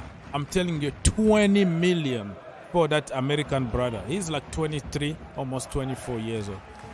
And that injury is the reason why he hasn't made a big move like to AC Milan, Inter, or whatever, because so many teams wanted him. But he got a surgery since end of March, and then he's going to be out until next month. So people are like, we're not sure. It was a very bad hamstring injury, to be honest with you. So he got the surgery. We don't know how good or bad he's going to be after that injury, but fingers crossed that he's going to be fine. But that brother is good. He is good. Bobby, if you want to talk, you can cut me off. You can jump into conversation. But if you are watching the TV quietly with the family, don't worry about it. But Taylor Adams is good. Is that Anthony Taylor watching this game? Oh my gosh. Yeah, in the stands. Yeah. They're really making me upset in this game. I'm watching Arsenal, watching their fans, and now they've shown me Anthony Taylor. These people want me to do something here. Oh my God. Just TV off. Oh dear. TV off and walk. Yeah, the game's very cautious. Arsenal playing very defensively, and Man City are trying to build up. They're both using a lot of physicality. Which they both have. And it's an interesting watch. The only reason I'm watching this game is I'm trying to assess the two front runners for the Premier League and two teams that are definitely going to be our competition, and see how they are. I'm trying to put in the memory of what we did in the pre-season, which, to be fair, is nowhere near this level yet. But yeah, we shall. And what is your opinion about Taylor Adams? If we can get both of them, him and Moises Caicedo, do you have a problem, or you think No, that he not can at help? all. I think if we get both of them, and if he is fit, because he has an injury, and I don't know how severe or whether that will cause him some problems. But if he's fit, then we're in business. We have a real threat in midfield, albeit not as physical as our counterparts, because they are somewhat small, both of them. And part of our problem is having too many small players. I mean, look at City and Arsenal. These are big guys. These are physical guys. They'll beat you in the physical fight if you're not up to it, if you have too many small players. So we need to be careful of that. But Tyler Adams and Moises Caicedo, they're fighters, and they'll be very good. And Tyler is a leader, as you've said. The only thing is, the sad thing is, of the persons there, that the personnel there, of the one that will miss out will be Gallagher, that's for sure. And it's a shame because, Gallagher has done well. He's improved so much. He does have the physicality. He's very dangerous in the final third. He's a goal scorer. I like Gallagher. I like him a lot. I don't think Chelsea fans appreciate who we have. There's just this narrative to dislike people based on things that often is not their fault. Gallagher was in a difficult season. He was with different managers that didn't really perform well, in a team that didn't perform well. And even then, he got 5 goals. Yeah. So I think they've been very unfair to Gallagher. In pre-season, he was one of the best players. Nobody ever wants to give him that credit. He did a lot of covering for Enzo when he played with him. And I believe he will start with him against Liverpool, because the manager sees him, he sees his quality, sees his usefulness to the team. And one thing that DJ just said, we want players who want to play for the club. And he definitely wants to play for the club. I can't understand why people dislike him. I was on a Twitter space earlier today, one of these sort of African spaces, and boy, some of the hate he was getting was really, really disappointing. And I didn't really want to talk at first, but because of it, I came and I spoke, and I just told him, I said, look, you guys are being very disingenuous. You're calling him a player that runs around more or less like a headless chicken, but that's not all Gallagher does. His optic may not be great. He won't give you 1,001 stepovers, but his work and his endeavor is very helpful to the team. He's very dangerous in the final third. He wants to be at the club. He trains hard. Pochettino has given him a better positional sense in that he has converted to a 6. People hate admitting Gallagher plays well as one of the 6s now. That's just the truth. And right now, I would have more faith putting him in a game against Liverpool. I know Santos has done extremely well, but Santos is 18 years old. He's never played in the Premier League, not to mention in a high-octane game like against Liverpool, whereas Gallagher has, and Gallagher is equipped to deal with it. So we have to start with him. As young as he is, he's one of our more experienced midfielders. Exactly. So I'm not a hater. It's a lot of copy-paste narrative on social media and hate towards certain people. Just like I always repeat, if you are from somewhere, we target you. No matter how good you are, it's nothing. The mind is already set. You are good or you are bad. So that's it. That's social media right now. And people, Todd Bowley continue spending money. I don't know how many players. Like so far at Strasbourg, they already got 4 or 5 new players already that they bought. over there. Yeah.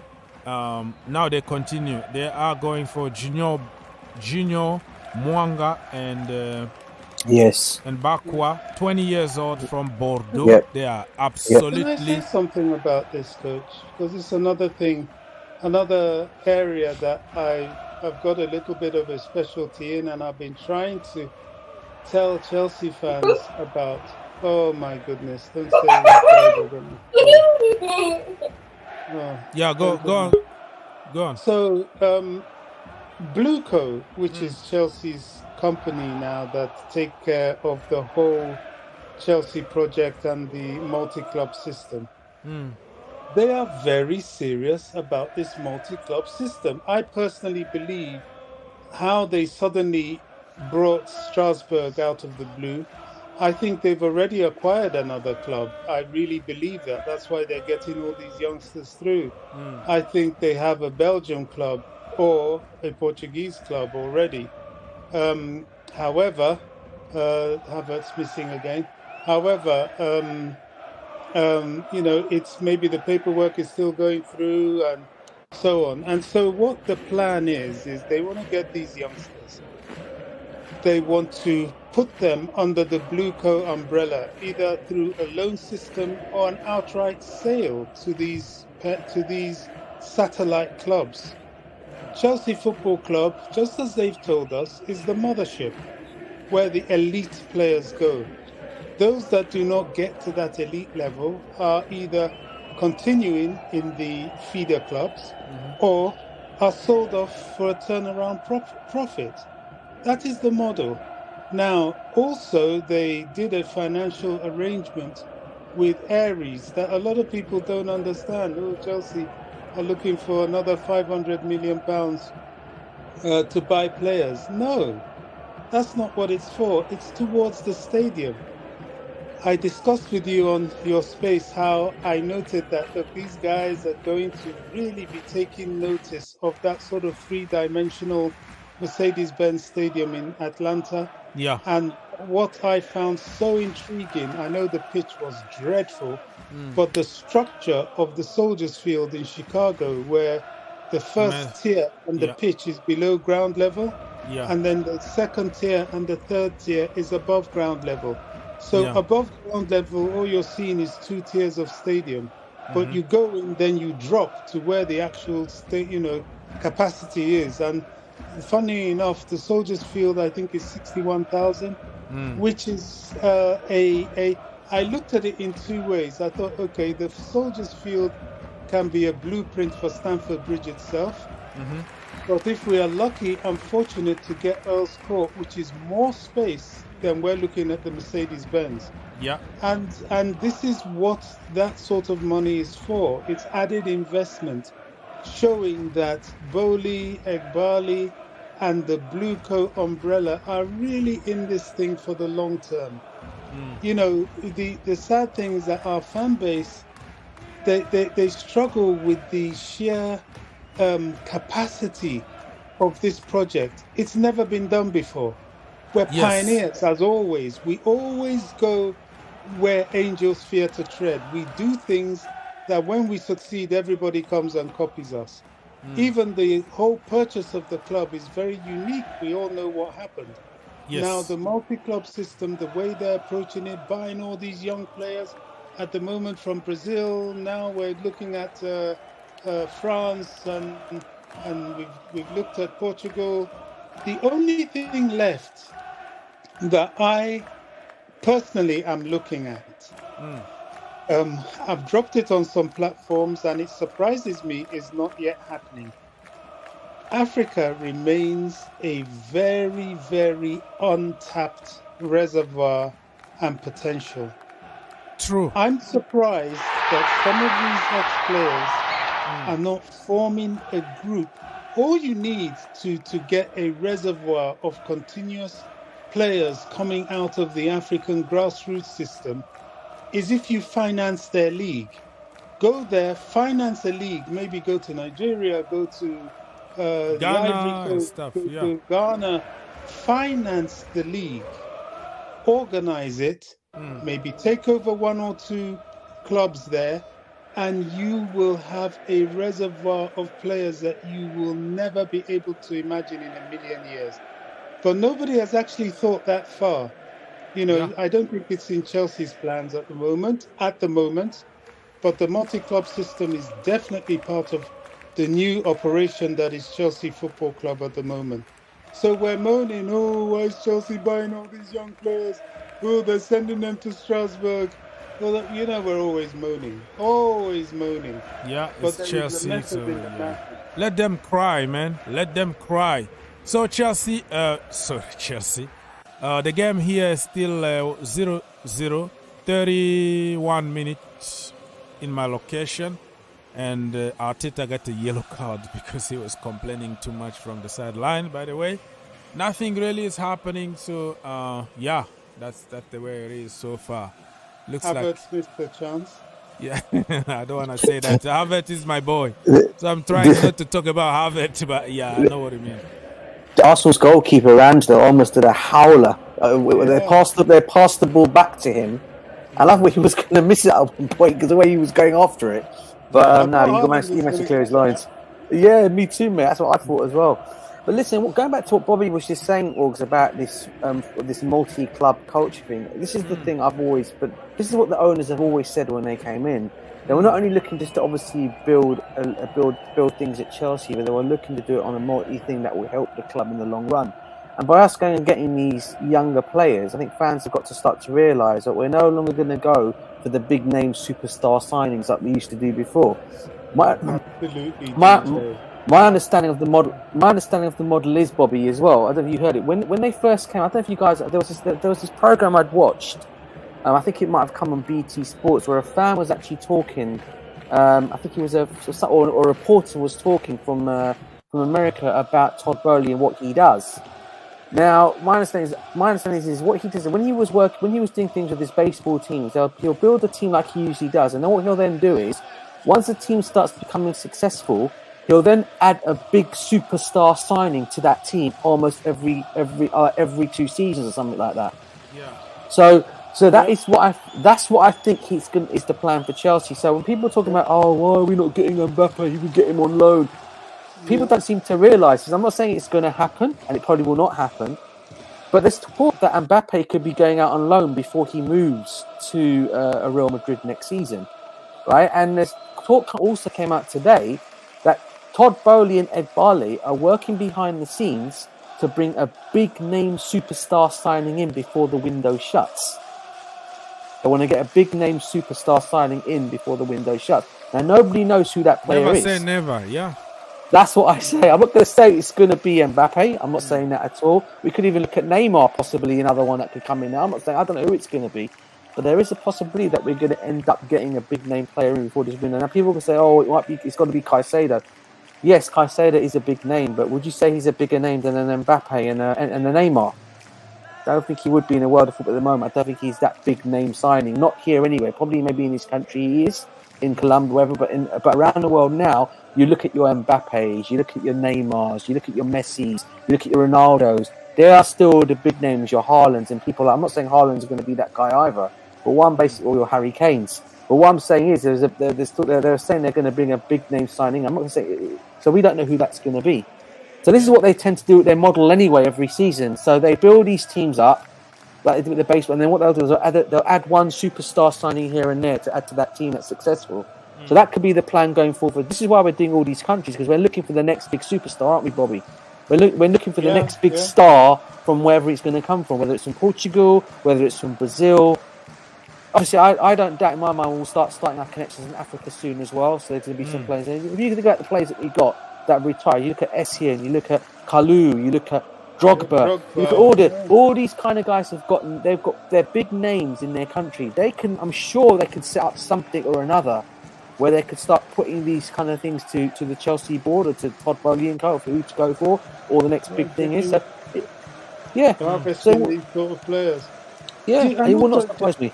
Also, DJ, do you not think that, this big money that clearly we're going to have to spend on Caicedo, but we're not going to need to be spending that sort of money every season, because if you look at the players we're getting, they are in development and they will become those players that we need to use for the squad. Correct. So we will then be in that position to every now and then, if we see a Vinicius Junior out there or a Valverde who could be that big name that we could suddenly land, that we're talking about. We see someone like that, then we can go and, you know, break the bank and collect them. And that's how I believe we're going to be operating. But, you know, a lot of our fan base don't really see that because, you see, because the Chelsea project is so big and complex, you really have to think big to understand it. What these guys are doing, Chelsea Football Club has always been one of England's football establishments anyway. It is an institution of football within our country. But what these people want to do is to elevate it from an establishment stroke institution into an industry. Chelsea Football Club, Blue Co Limited, is going to become a football industry. And that's where they're going to make their big money. Yeah. So, that is it. And just to report to you, if you didn't watch it, Hurricane scored 4 goals today against Shakhtar. So he was taken off, which is a little weird. Like they took him off, and he kind of went around to applaud fans. And this kind of thing is gonna just, you know, create a lot of speculations that was like kind of saying goodbye and all that. But let's wait and see what's gonna happen. And for Mr. David Washington, the deal is not done yet. You know why? Because Monaco actually got a deal with Santos when they signed, I think, Jean-Lucas a couple seasons ago. They had a deal in place with the club that they have like the first refusal or something. What that means is if a team comes with money to buy one of their players, if they can match that amount, they will get the priority. But Monaco right now don't have really enough money to compete with Chelsea. But their director of football, Mr. Thiago, is there in Brazil to try to strike a deal. So it might not happen, but the guy want to move to Chelsea. Chelsea are ready to offer money. So it could be if Monaco match the price, Chelsea can even pay a little bit more to get him. So it's still there, but the signs are very good. It looks like Chelsea are going to win this race, but Monaco still in the conversation. And for the boy, listen, he's going to join his buddies, you know, Andrew Santos and also Angelo Gabriel. And then I see just one destination for the player. He would prefer to come to the Blue Co umbrella and go play in France with his friends in the same team at Strasbourg. So still we have to wait a little bit and see. But there are certain teams in South America that signed some kind of pact or deals with European clubs to have that privilege. I think Barcelona got the same privilege with I don't know what team, Real Madrid also. So yeah, so we have to wait a little bit, but it could be a done deal in the next 48 hours or so. Let's wait a little bit. 39 minutes in my location, people. Still 0-0 here, nothing really to report. And Kai Havertz is trending already online. What's going on with people? Why we have just to focus on one player, okay? This is the entire team. The entire team here. If you don't score, you don't score. Sometimes it's happen. Wow. Let's. Oh, because none of you know another one. You talk about the Brazilian Arsenal. Oh, what a save! Kai Havertz missed again. Oh my God, what's he doing? Right at the goalkeeper. He's not doing badly, you know. At least he's not playing well. There. He had another shot just saved by the goalkeeper. This other one I was going to ask you, talking about the Brazilian market. This kid from Fluminense, the one that so-called Liverpool are supposed to be trying to go for, Andre. Apparently Chelsea are looking at him as well. They would have gazumped that deal from Liverpool as well, because Liverpool are wasting their time, as they always do, on getting deals done, and Chelsea as well. So can you imagine we could end up with this guy, the kid from Leeds, still to come before this window shuts? I mean, what are your thoughts on that? You are breaking a little bit. Is he going to be another one that we're going to end up loading up? I don't know if it's my fault. Sorry, bro, can you hear me now? You are breaking just a little bit. There's some static electric kind of noise around you, but yeah, we should be fine. I think today you are using your iPad or something. I don't know. No, I'm on my MacBook. Your MacBook. All right. Yeah. Yeah. So the problem here is we can't buy everybody. We can't buy every single wonder kid around the world.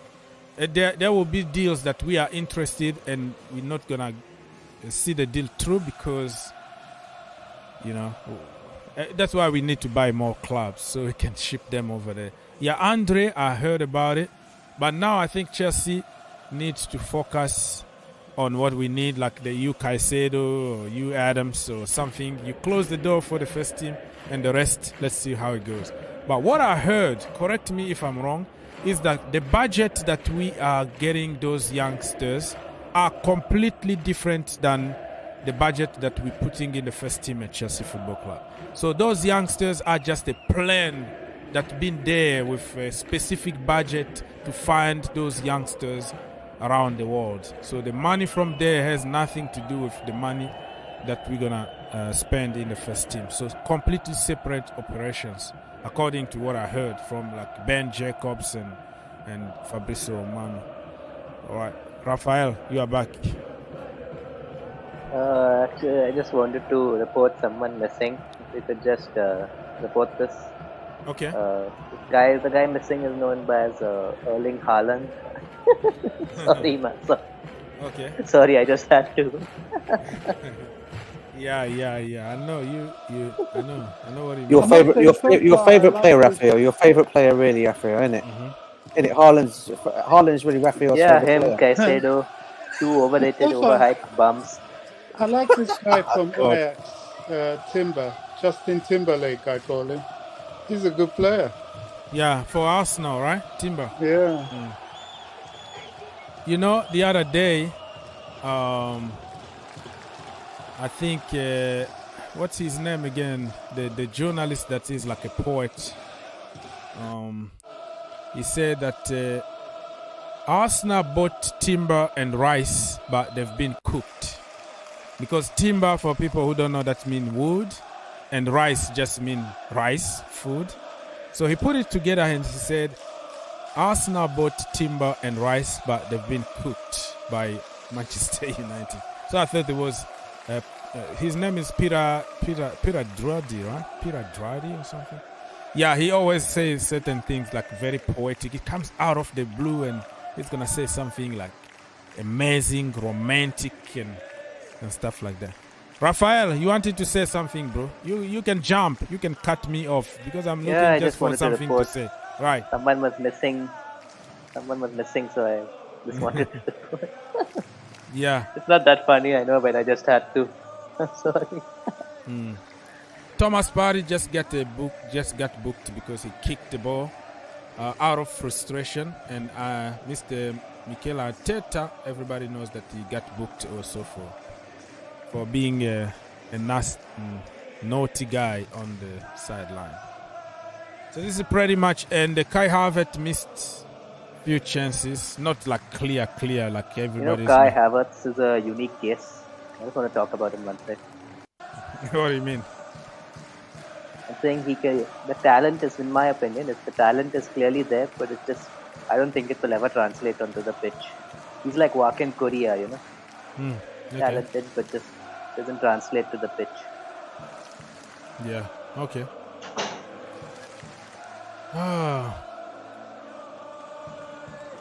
Do you think if Kai Havertz was actually playing, to be honest?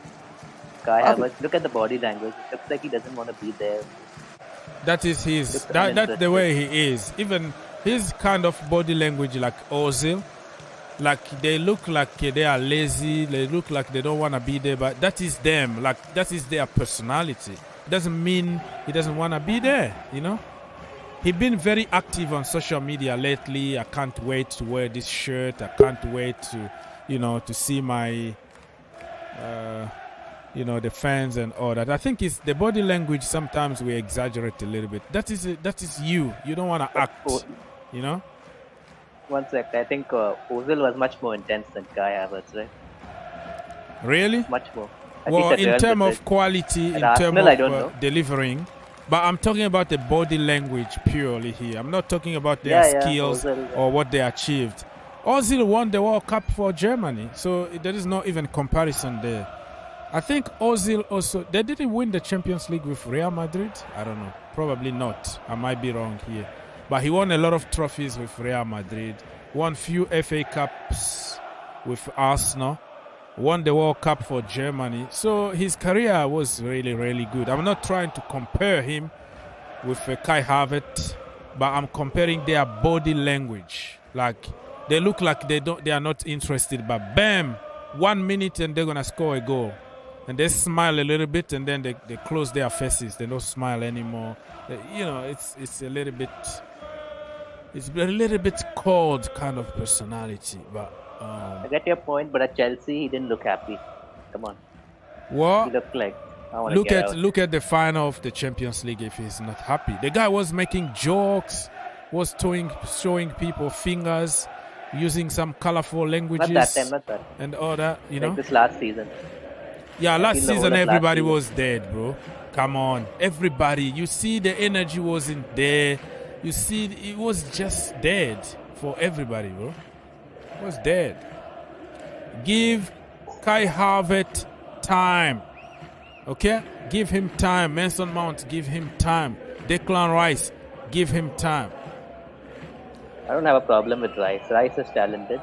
But Mount, I feel, got zero talent. No talent. At least Rice and Havertz are talented. Rice is complete already. He's already playing well. Come on, Havertz bro. not yet. Okay. So, yes, Rice is good. Sadio Mane just hit the Sue. Ronaldo just scored, hit the Sue. Sadio Mane just came to celebrate with him, hit the Sue. So life is good. Saudi Arabia people, for people who don't know, I might be doing some watch-alongs for Saudi League because it's becoming more interesting. Cristiano Ronaldo with Sadio Mane, the same team. Karim Benzema with Ruben Diaz, correct me if I'm wrong, and N'Golo Kante in another team. You have ballers over there, so it's going to be interesting. Tell you what, Oggs. Yes, sir. Kovacic is cooking for Man City, mate, honestly. Yeah. Did you just see this guy's run? I don't know how far you're thinking. What a run he just made and scored. I have no doubt about the quality of that brother. Never doubt it, but the problem is the end product. Yes, exactly. But he's playing the same, huh? It's almost the same. You can't take the ball off him. He can beat the pressure just like nobody's business. The only I don't. Yeah, the only guy that I see him. Understand. I like Kovacic. He's a good dribbler. He's amazing. But like you said, the end product. Yeah, but I think the end product is gonna come under Pep Guardiola. I think the structure at Manchester City it fit him better. Yeah, Bobby, sorry, you went out and I forgot to put you back on.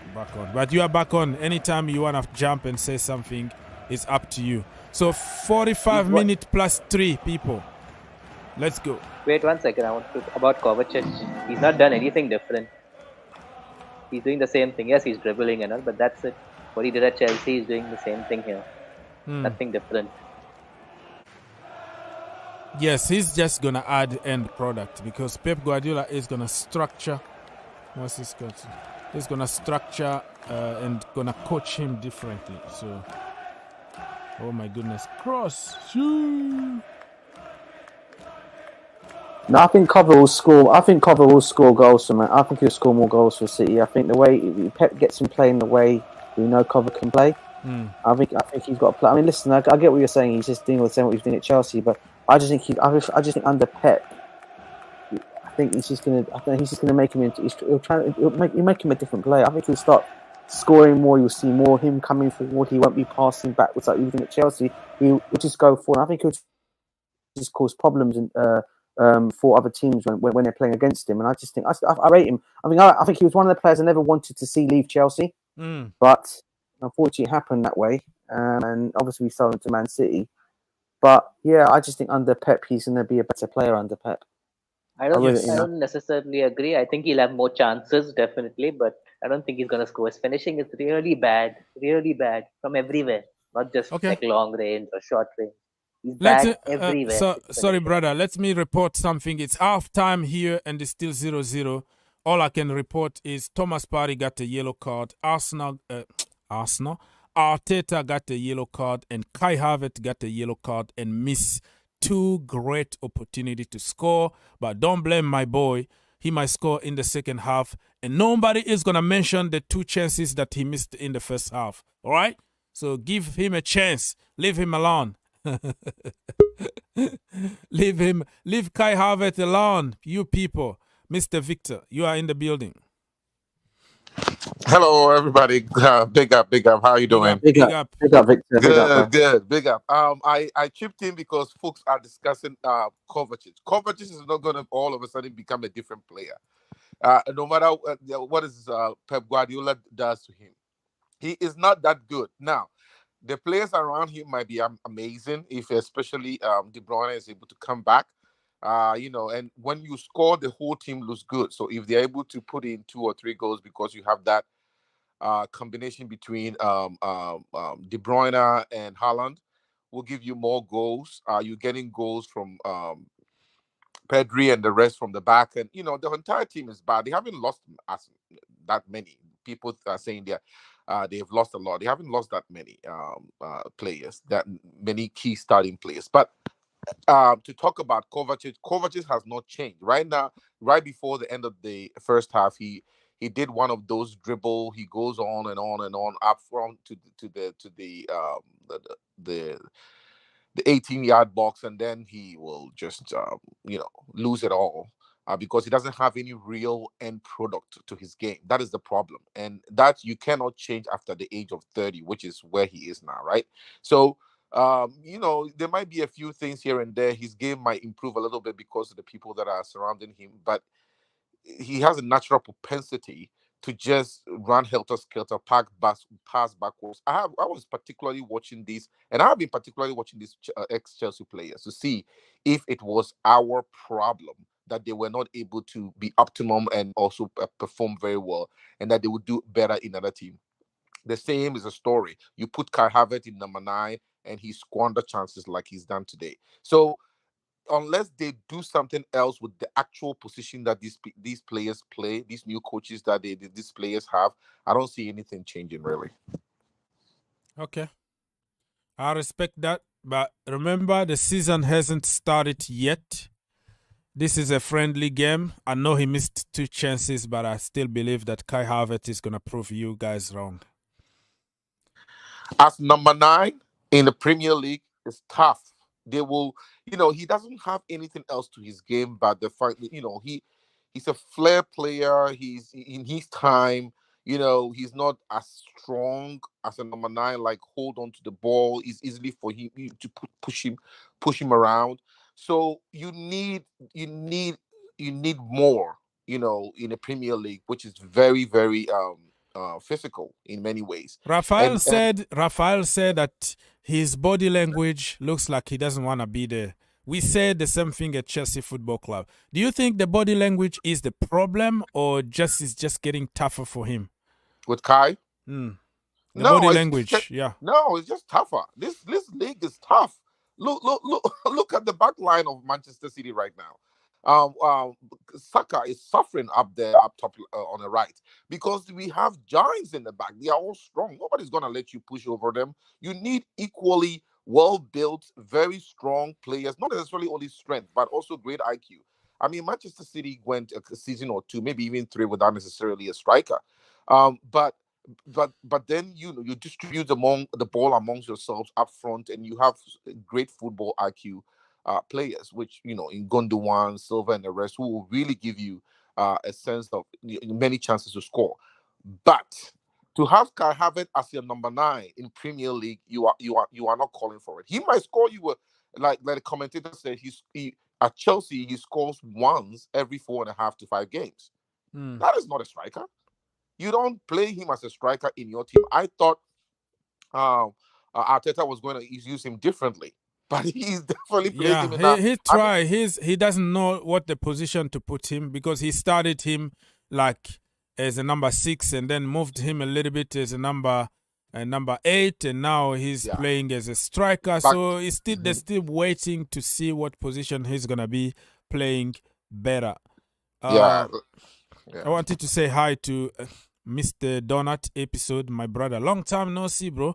From Switzerland. Comment ça va? Comment ça va? And you just disappear out of the blue. I was worried a little bit, but nice to see you back here again. Let me just remind people what's happened the first half. We have time to talk about things. So Manchester City actually are dominating with 63% of the ball. Attempt on goal 4 actually for Arsenal, 3 only for Manchester City. We have shot on goal, shot on target.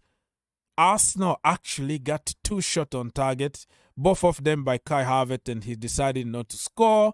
0 so far for Manchester City, and they have Erling Haaland and also Alvarez, So let's wait and see what's going to happen the second half.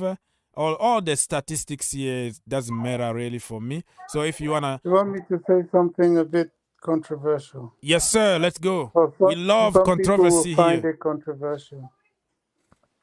Let's go. Throughout this halftime and in recent times, I've been enjoying watching the Netball World Cup.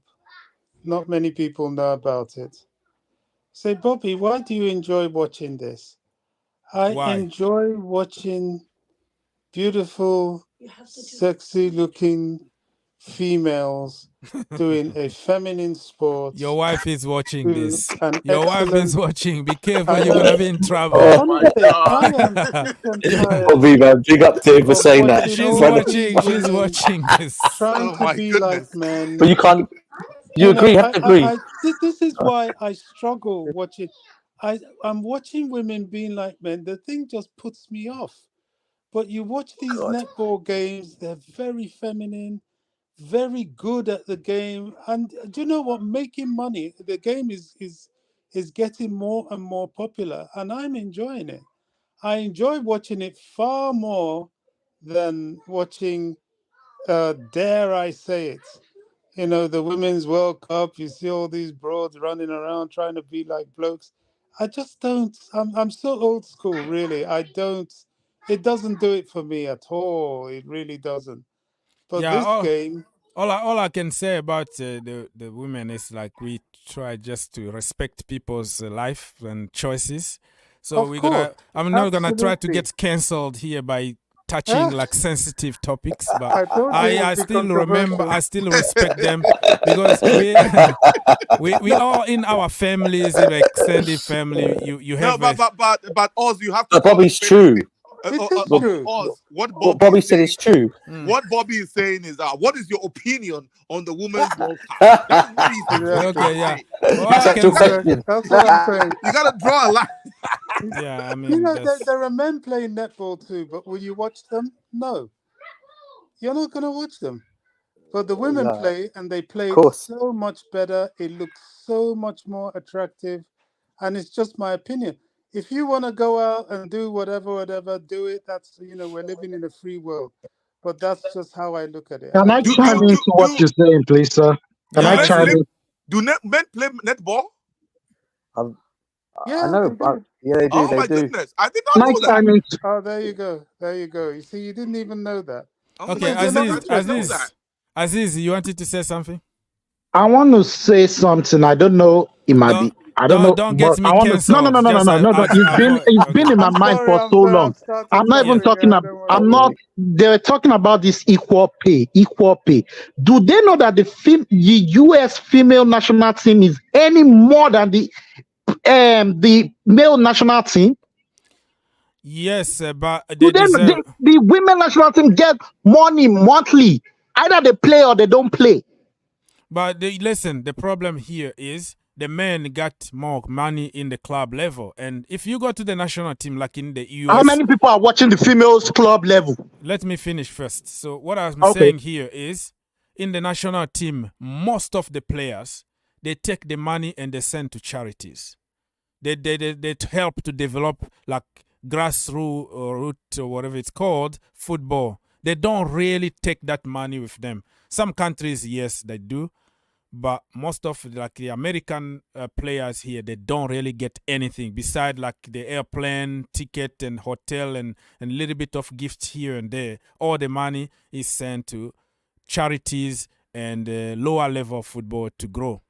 So the women, they basically get minimum wage in their clubs. So when it comes to the national team, they agreed that they have to get the same kind of pay, the money as the male, because in general, the male is making money everywhere with commercials and all that. Okay, So I want to say something, Mr. Oz. Yes. Mr. Oz, thanks for defending the female this thing. But one question: we are in a sport to make money. If you can't bring 70,000 people in a Champions League game, how do you expect them to pay you? Okay, so let me answer to that. Okay, women football is growing fast now. Like Chelsea, the last time we played Barcelona at Stamford Bridge, it was almost about 40,000, almost Stamford Bridge full. If you look at Barcelona games, they have very good numbers. So I know it's still in a certain level, but the level is growing slowly and surely, and more people are interested to watch, especially the new generation. So let me come in here. The only thing I'll just say about this topic is, look, if the yardstick with which you measure your existence is to try and be like another gender, then that is a very, very sad place that humanity has come to. I mean, it just doesn't make any sense. You will be very good at Piers Morgan show, not here. Yeah, I should go there. For me, all I can say, even at work, I have friends who choose to act a certain way or have a certain desire. The problem with me, I don't judge people on that. I'm not here to judge people. I respect people's choices, and that's our. I even have from my mate, my woman's side, we have also people who made choices differently. I don't want to name it here, but so we respect them, we love them. They came to our ceremonies and the kid and all that. They are just lovely people. They choose to be a certain way. I think we try really to stay away from any kind of judgment. Mr. Oz, that's the mistake. That's the mistake we are all making. Sorry, sir.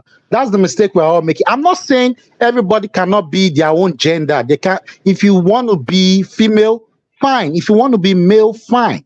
But let a female World Cup be generally females, because this is cheating, because you can't play in a man's World Cup. You say you want to go, you can't play in a man's game. Now you want to go be beating the females in their own female game. You imagine if you have daughters, you people have daughters, I have daughter.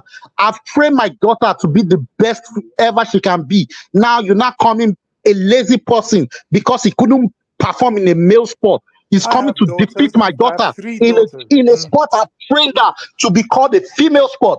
If you want to do a trans sport for transgender, let's create a new sport for them. Okay, Not come out. All right. For all the females. Okay. On the bench again. Yeah, okay. That's that. We got your point. Mr. Victor wanna speak, and Mr. Donut, I will come back to you after Mr. Victor. Okay, Victor, let's go. This is an age-old. I mean, I don't think it's even an age-old. I do not think, and Bobby can speak for himself. I don't think Bobby is necessarily against women playing the sports, right? He's just think that women shouldn't play certain sports because it's enticing to watch women play netball than to watch them play soccer. For me, I feel like for anything to be popular, it needs women. Even though football is mostly patronized by men, football as we know it, The women allow their men to go, but like for musicians, all of the other areas of life, women are the genders that make things popular because they really do not code themselves. They bring their children, and that doubles the entry tickets. Right? That's what happens most of the time. In America here, you will say that the sports called football or soccer here is actually much more patronized by women because women made it popular here and women won all the World Cups here. So women introduced soccer here. We have even a popular saying called soccer moms here. And they will do whatever they can to take their kids to the field and train them. There's a health aspect to it because the kids are active. They go out there. Suburbia America, people just live in their houses. The only way they get out is go to the field and play the ball around. So there's an health aspect to it. But to say that a man who wants to be called a transgender, that is an issue that we cannot necessarily solve. This is a football channel, so we really should zero in on the football aspect of things. That is a societal issue, and it is called modernity. It is not going to go away, whether we who are old school, like it or not. It is the way the world is going. We will be dead and gone, and our offspring, people that comes after our will debate it. The world becomes more liberal as we move along because people just want to do what they want, and they get bored. Some of these things may be even just pure experimental for people, but they will still want to do it because people have become bored with these two straight gender issues. So they want to experiment and do other things. And so for me, I feel like in all aspects, people are beginning to even say, why don't you create a transgender versions of our sports, i.e. Olympics transgender competition, i.e. football transgender competition.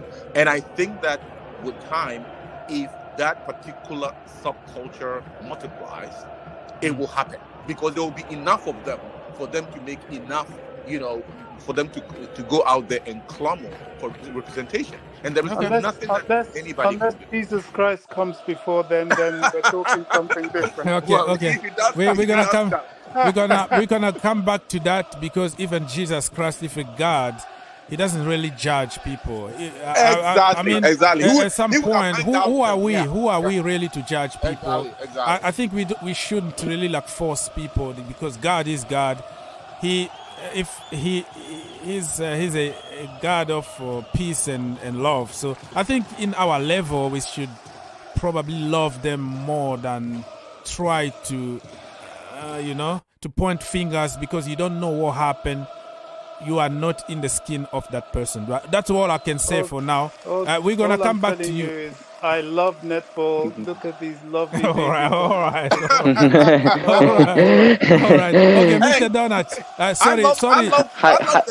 I love the beach balls too. Okay, sorry. Beach volleyball. Guys, beach volleyball. Don't make me. If you want to see me here every single day, allow me not to get cancelled. All right. So let's just keep it that way. Okay, Mr. Donald. Hi guys. Hi. How you doing? I'm back. Yeah. Thanks. You as well, everybody. I hope you're well. I had really busy weeks, so I couldn't be here. Sorry, excuse me. And when I saw your channel, you were not live, so I couldn't do absolutely nothing. So I found today's location and I'm really happy. I don't know what's happening with the games, but I've seen the transfer market a little bit. And and I came today to see the game. I was not expecting because I was watching all the days Feminine World Cup.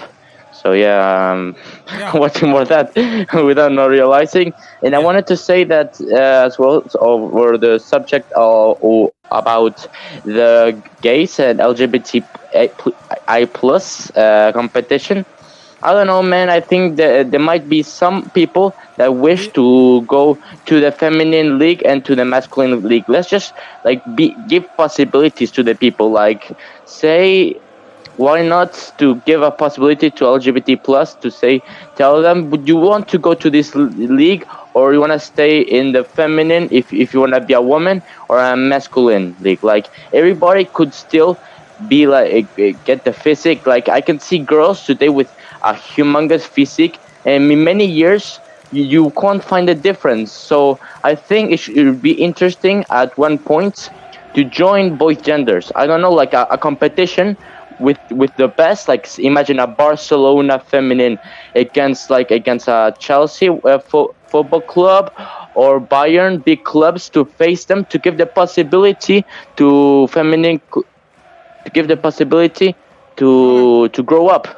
I find like, or imagine a finalissima. You know, the finalissima with the World Cup, with the masculine champion winner and the feminine World Cup winner. That should be really interesting because there might be differences. I identify as another race. I understand that, and I'm so happy that you've been very moderate about it. You don't want to say everything because it's a very sensitive topic in the society now that you can easily get cancelled. So I appreciate the fact that you're not really being direct about it because that is the society. You don't know what's going to happen in 10 years from now, and everything is going to be normal. And the more the young generation coming, the more understanding it's going to be, and we don't know what the society is going to be like in the future. So I respect that. And I'm going to be Chinese now. Okay. So all right. Call me a Chinaman. All right. So okay. I'm gonna just. It's very sensitive, like I said. Like man, I want to say speak about the game, about one club, City. I want to applaud them with a big round of applause. Sorry if I really am not a big fan, but I want to say it's just incredible how they built this team, how they're just destroying football. Like years ago we were seeing PSG be careful, and now like I'm saying, wow, great. And there is the possibility for them to win 6 cups. Like that's not really usual. Answer one of their 150 financial charges, please, before we take them seriously. So Donat, let me make it clear that Donat understand also because he's from Switzerland and he's from Spain too. So probably he's not following really closely what is happening in England with Manchester City. But I wanted to make sure that he understand that the City got some charges for cheating in football. And they have also a lot of money to get whoever they want and cover it with commercials deals and all kind of stuff that they've been accused. They are not guilty yet until it's proven in the court of law. So that is what we're talking about. People also understand that Donat's still like less than 15 years old here. So when I'm 16 I'm 16. I'm 16. All right, so he's already. Oh man, it's been a long time. The last time I talked to you, you were 15. All right, so of course. So you have also to understand that don't be very harsh on him if he's saying something because he's a kid and he's seeing things in his level. So I think everybody understand and don't like if he gives his opinion, let not get too No. Victor, let's go.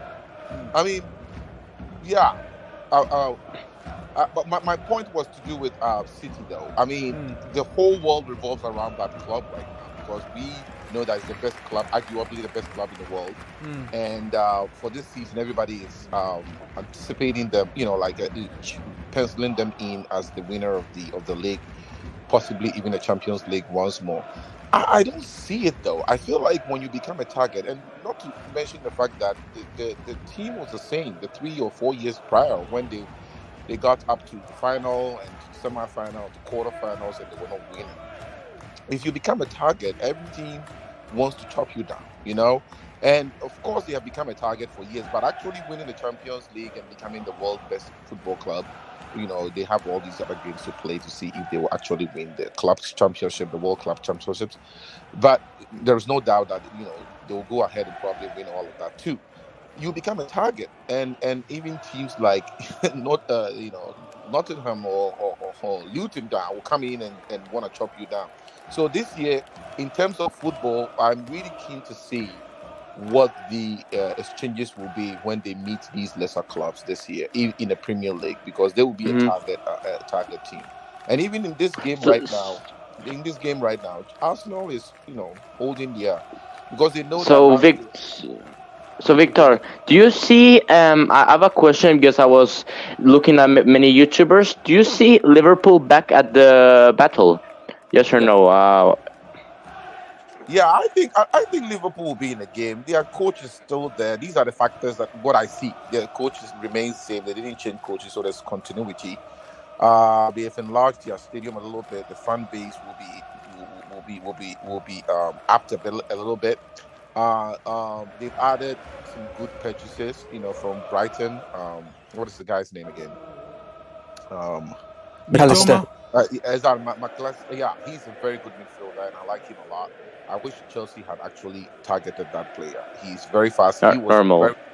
He was very integral to Brighton's success last year. He and Caicedo. So I feel like with those interesting additions, and they will be in the game.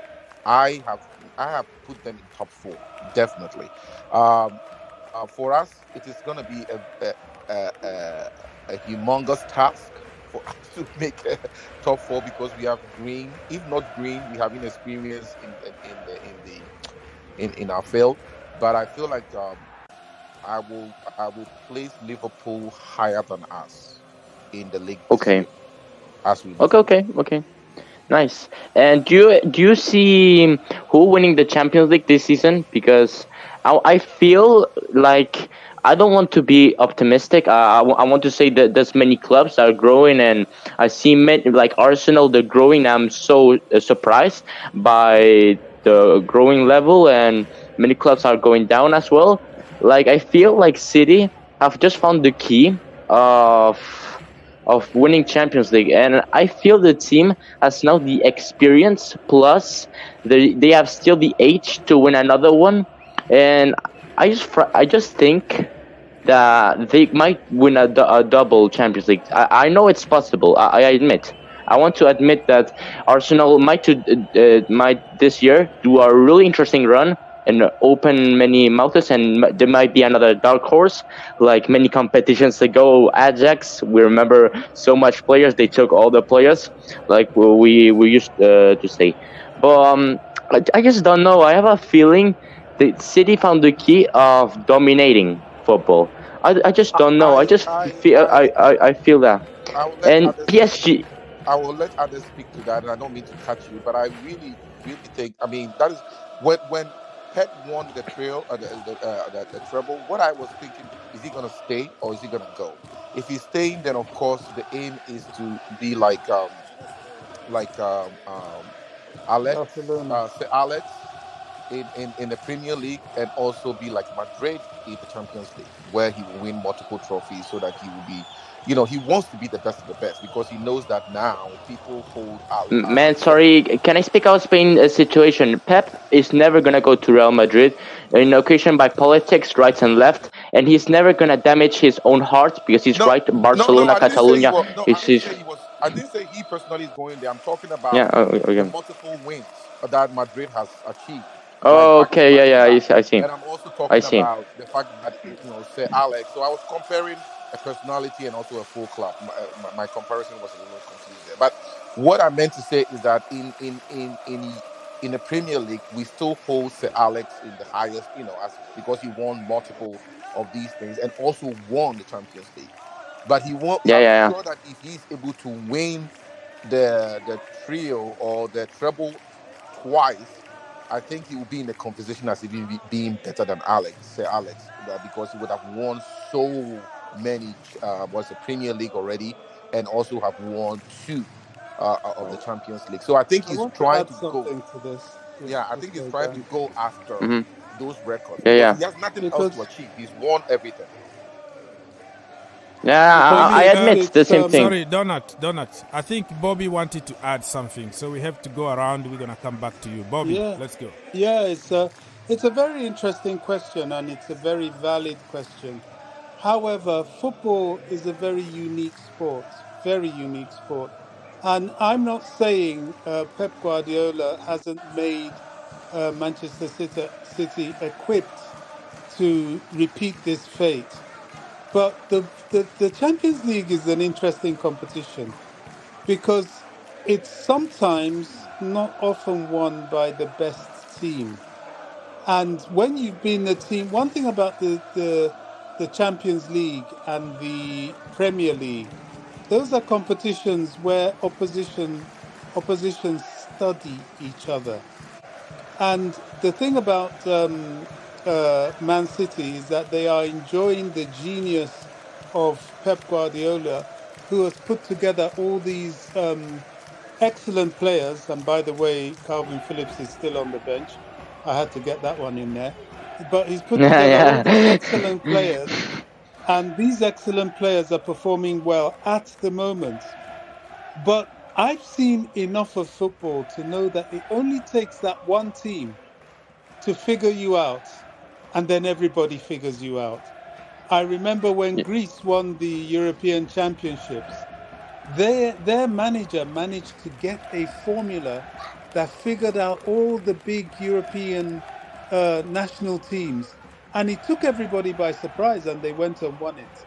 I also remember when Ajax, the Yeah, that's great excellent. Ajax youth team with Clarence Seedorf and Kluivert and Kanu and Finidi George, and when they won the Champions League, nobody actually gave him a chance against the likes of Juventus and AC Milan. But Van Gaal then figured out how to get his team to beat those teams. Now, I'm not saying that it's not, that Pep can't go and do it again. Of course, he seems to have the team to do it. But one thing about football is that it's very difficult to repeat these fates. And that's why when you do, you're regarded very highly, because people are now beginning to study them. I'm watching this game, or we're all watching this game, them and Arsenal, and they look slightly figured out. Arsenal are doing this high press on Man City, and yes, the brilliance of their players is still making them break away every now and then and become a threat. But is this the beginning of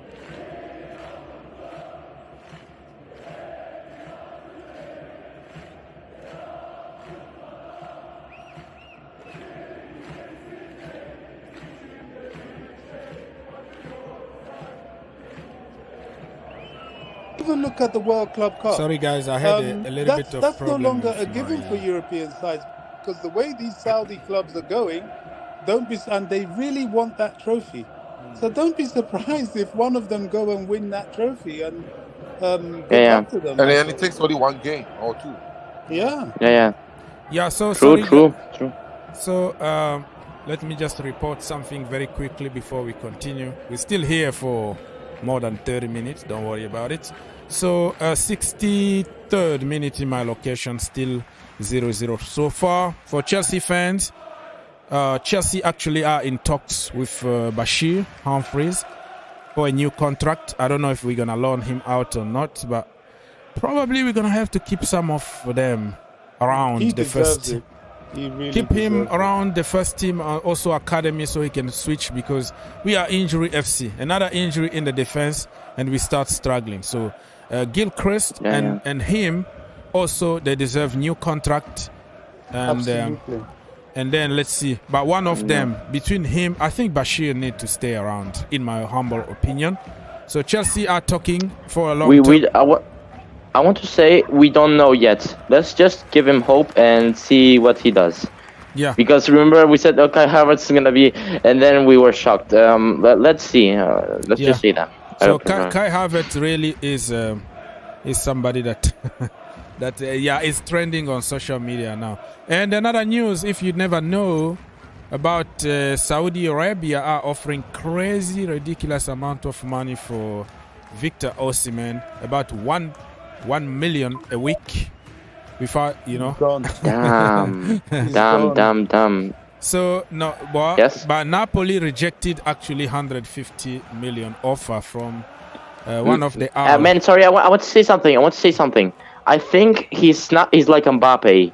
Like, remember the case of Mbappe? Oh my God, what a money! Like, he's young, he has an age, and he can still win Europe. And I think, if I were in his mind, I would reject it, because I think he now has the occasion to go to a big European club to try to win the Champions League. And I find Saudi Arabia like an occasion to ruin a year of occasion to win the Champions League. And I think it could help him to grow. And I just can't see a young player right now a part of Plata, the greatest traitor of Real Valladolid, in Saudi Arabia. Okay. Can I have a slight counter argument to that? And this is something I got from another platform, which I found very interesting. You see, the threat and the power of the Saudi League is money. And when you find, a lot of these young African players are like very much the young South American players. And these guys, when they make it in football, they take care of their family, extended family. They really take care of the village. Now, when you have an opportunity to earn generational wealth, just like, remember when Oscar left Chelsea and went to China? And when Ramirez went to China, they did it not because they didn't want to I have a question. No, let I have a Bobby question. finish. Let Bobby finish, and we're gonna come back to you. Thank you. They did it not because they didn't want to continue in Europe and win Champions Leagues, and it's just that the money was so much that they couldn't turn it down because of their families, that they would change their lives. Yeah. So Osimhen, he could well turn it down, but if he doesn't, I wouldn't be surprised, because that is a lot of money for somebody that came from the background he came from. Yeah. I have to come in here before you go on. That is so true. It's just on point. I think that Bobby couldn't have said it any better. At the end of the day, your trophy is fine. You have a nice small trophy room in Europe somewhere, and most of it is nice for these players. But if you can really obtain generational wealth, just like you mentioned, and change the entire village basically of people, and you become like, what would you rather want? Like being treated like a king, or in a nice, good point. like Drogba. Good point. And also on top of that, it's not only about their families. Those players help the entire countries. They build hospitals, like they build schools, Absolutely. they build a soccer field, they build next generation of soccer. So a lot of help that they do from there. All right. So Mark, we're gonna come to you now, but Donat, you wanted to say something very quickly. I just wanted to say.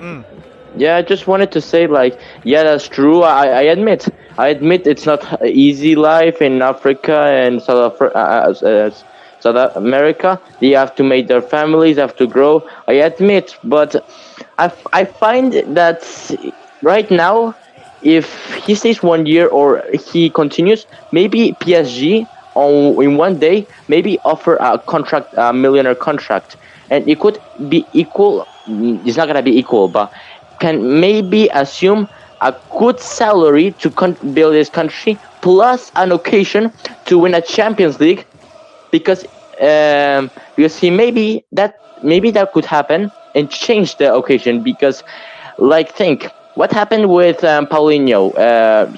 Paulinho. Where is he right now?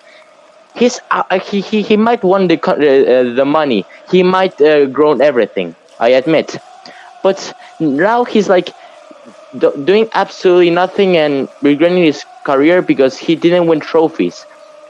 I think now I think now he has the. I don't neglect. I don't say no. It could be possible, but right now, if I were him, I would choose the other option. But I don't deny it's up to him to say, I'm going for the money. I'm going for the money. Or say my country, I don't care about the trophies, the big European trophies, or I'm gonna stay in Europe. I will not be the same money, but I could grow my salary and become good. Okay, it's up to him. Thank you. That is a good point. Very good point. Mark, let's go. Yes, sir. I was listening to you guys. I was a little bit busy dealing with my project, so I couldn't join earlier. But it's very interesting. Like this topic, we talked about it yesterday extensively, and I have the belief that these Saudis are up to something, and they are now targeting some key players who are making the European leagues very vibrant. And I mean, it's ridiculous. And if care is not very soon, all the highlights, the focus will be at the Saudi league. I think it's a good thing, but if the European leagues have that kind of money to rub shoulders with them, and also how to keep those players who are willing to join the league based on the monetary, incentive that comes with it. And it bothers me a lot because when you talk of money in Africa, people are so desperate for money because the leaders have filled a lot of Africans, and some of these people are the breadwinner for the family. So by the time Saudis are even not calling Osimhen, the family had already spoken with him that, hey, if the any offer comes, you better grab it because you have to secure your future, as I always say. So right now it's a very big challenge for the guy. He's so young, and I guess one would have thought that he would stay in England or maybe in Spain and win the trophies. But at the end of the day, the question one will ask is, can those trophies earn you something? So he has a binary decision to make right now. It's either on or off. He can decide to go to Saudi and play for a couple of seasons, because when I was doing my own calculation, he's going to get 48 million a year, which is quite a lot of money. And if he really wants to secure his future, he can go there for 2 years. But going there and coming back, is he going to still be at the top level everybody was expecting him to be? Probably yes, probably no. So the decision right now to him is to sit down, think about it, think about his future as to whether he can get a lot of money to secure his future, or think about the laurels that he can win when he decides to stay in England or Spain or any part of the world.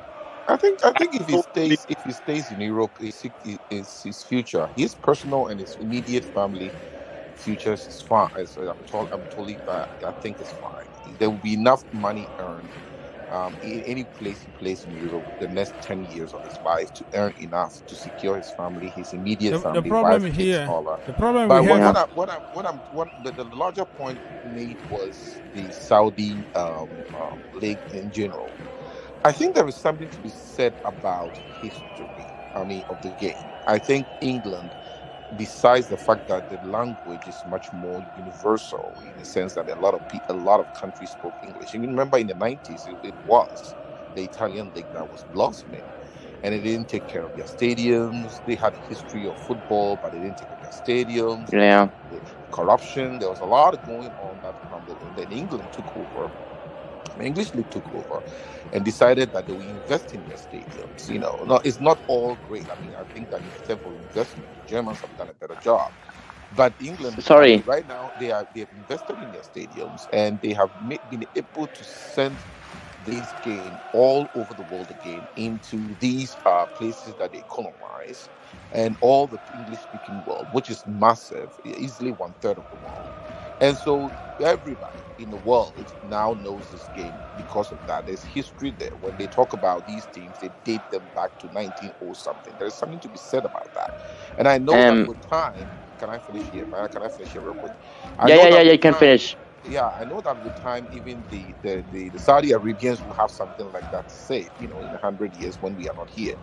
But when you start talking about those things that make a league tick, there is a reason why the English league has stood the test of time, and it will continue to, because we as humans love to think of things in historic terms as well sometimes. And it's never been done in history since 1906. The Saudi Arabians have to be able to say that, or have to be. It's not only that, I'm just really tabling one example, but it happens like that, and all of that is important. So it would take some time. Right now, it's just money. There is nothing else but money. And if it's obvious that these players are going there just for the sake of money, at some point it will come back to hunt them. That is why nobody flocked into China Money. to go to watch them. At some point, if the stadium is only So, just so, men, at some point the so, stadium is only just men, it will come back to hunt them. At some point, all of these other things that goes along with the uh multi liberal societies, or whatever you call it, that we have in the West. if they don't adapt to that, we Okay. will have comparison and it will come down to have them. So it's not Well- just the money. There's a lot more that goes into the infrastructure of football to All right. make it a popular sport in your country than just dangling some money in front of some players. We respect that. Donut, let's go straight to So the sorry, point. I have to end because I want to say something before I leave because I have to go to eat because I have to do something. I just want to say like Saudi Arabia, I think are bad using the money.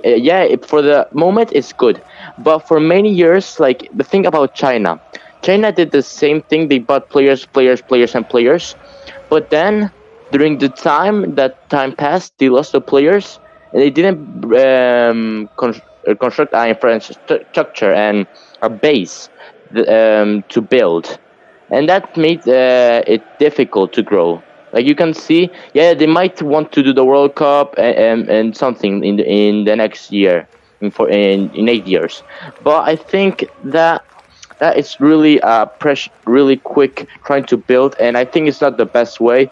And I think England needs Spain build like that, and that's I don't think it's the best way to become a big power nation. I just wanted to say before I leave. Yeah. And thank you very much. Good point, Hope. my friends. Come back anytime, my brother. I'm here. All right. Yeah. Thank you, Donut. I would like Bye. to Thank you. Bye. What I was saying. Bye. Hello? Yes, go on. Yeah, I would like to complete what I was saying. So as I was saying, the boys in Muslims court, but I always want to cite an example. Samuel Jang, the Ghana, ex-captain. I know him very, very well. He happens to go to the high school that I went to. We grew up in the same area. And when he came to England, he was still very young. Very, very young, and he was a fantastic player. The first season really went well, and I think Steve Bruce was the captain for Sunderland, and I remember him coming to destroy us, Stamford Bridge. But from nowhere, after the first season, he had a very huge offer from UAE. But I think he talked to some few people, and they advised him to take that offer. And any Ghanaian who is listening to me right now can testify to the fact that after he went in for that big offer. Whoa, did you see that goal? Yeah, 1-0 to Manchester City, people. Everything changed drastically. There is a place called MacArthur Hills. If you go there right now, he has built a very big mansion. He called it What a goal. What a goal. Wow. The young man from the academy, Palmer. What a goal. Just lefty, bam, top bin, top corner. Yeah. Just like a goal. Kepa. Don't blame Kepa only, Ogs. Stop blaming Kepa because because even this guy here is just like Kepa. That's why I understand. No, but that is a difficult ball. Yeah, I'm just Kepa, joking. yeah, I'm Kepa trying to doesn't put get- some ambience in the stream. That was a worldie. So even with by continuing this, and you see that academy players have come very good. This goal was It was a worldie. Wow, this young man, wow. What But a lefty. you see what Pep has done. He puts this chap in.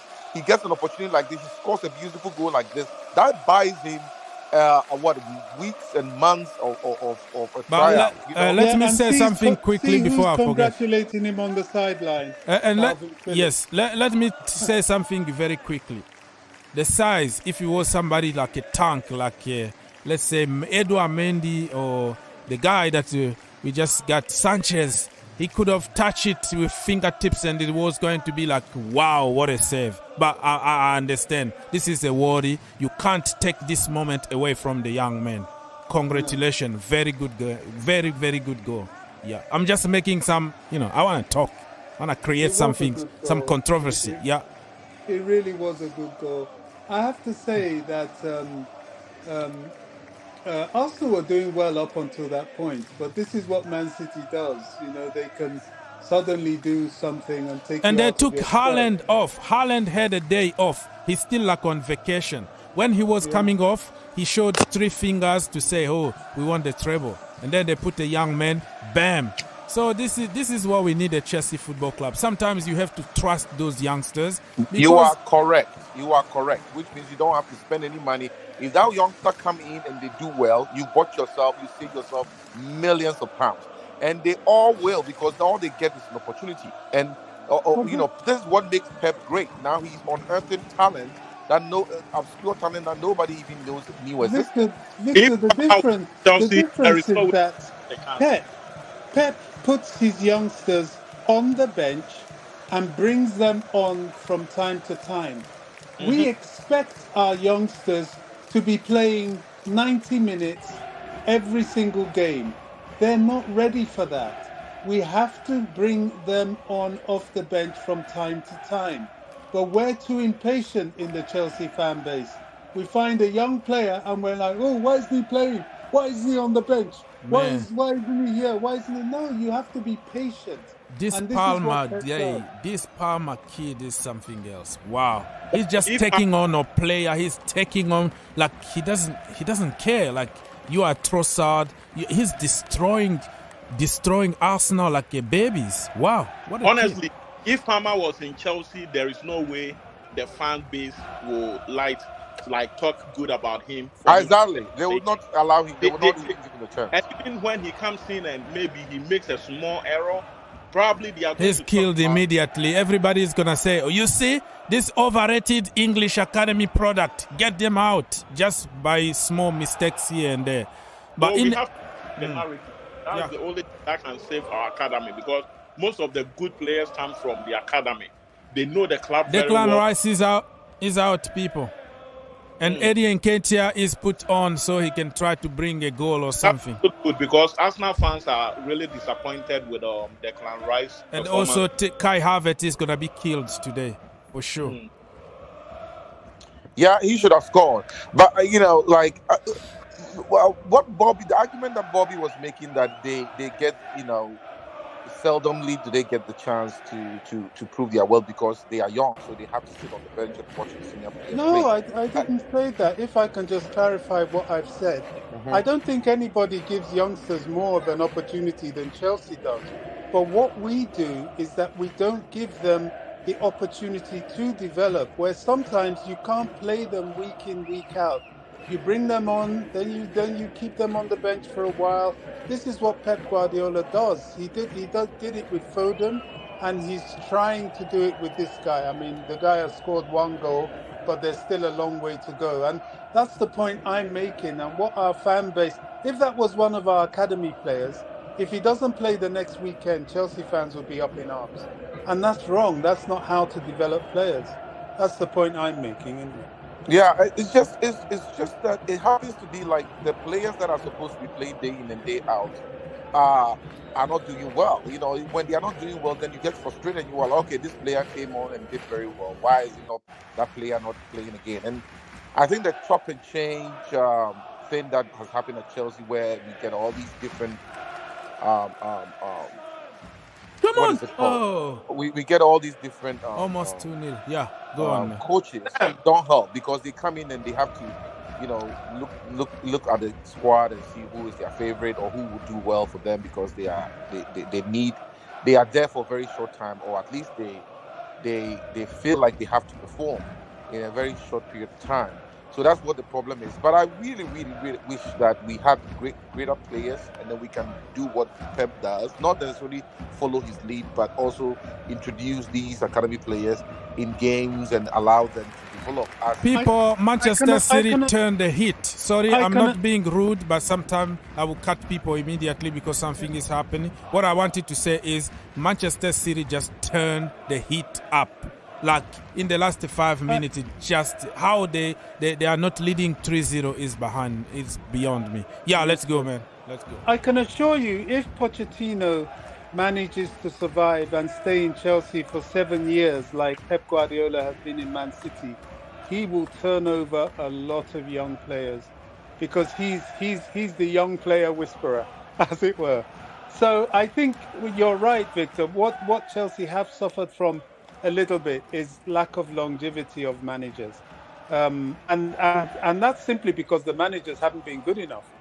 someone like Potter, if he had been at Chelsea, goodness knows we would be relegated. And Frank Lampard simply isn't the man. He's just not quality. So hopefully now that we've got a quality manager, and if the thing about Chelsea is that while you're developing, you have to be winning.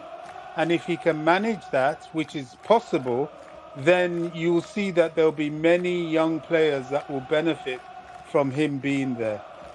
Yeah. I think the winning expectation is what it should be, because otherwise you are not you are kicked out of the conversation. Oh, for sure. Because for sure. otherwise, I mean, Man right City, now, as they have developed, they've been winning. Yeah, because I am really I don't know where this group of players we put together is going to put us in terms of their place in this league coming in, and that's what makes winning it making us that's what makes making us all very excited, because we don't know how Jackson is going to fare in the striker role in this season. We don't know how all of this is going to gel together, and that's exciting. That's what makes me very excited for this season. I'm very excited to see how it works, but at the same time, you realize that this is not 2004. This is not when Chelsea was the only one who was basically able to acquire all these big players. Every one of those big six, including now Newcastle, can afford these players, and they have bought them. And you are like, okay, we might be excited, but how are these players going to fare when they are, we are facing these other big teams? So we are in for a tough either awakening or excitement, because Chelsea normally takes the lead in these kinds of things, not necessarily on time, but in changing the way things are done in the league. And hopefully with these youngsters, maybe and also a new coach that might believe in them, things might change for the better. Because I believe that if you have a great academy like we do, we should make use of it, and then so that when the players when they are recruited as young as they are into these academics, they feel like they have a chance. It's very important that they feel like that, because if you keep buying now we don't even use our academy. We go out there and buy younger players outside when we have because we're building a new type of extended academy into the multi-club system. I just want to say this point about Man City, and I say this grudgingly because I'm very biased and I hate it when they come and they do what they're doing right now with their 115 outstanding financial charges.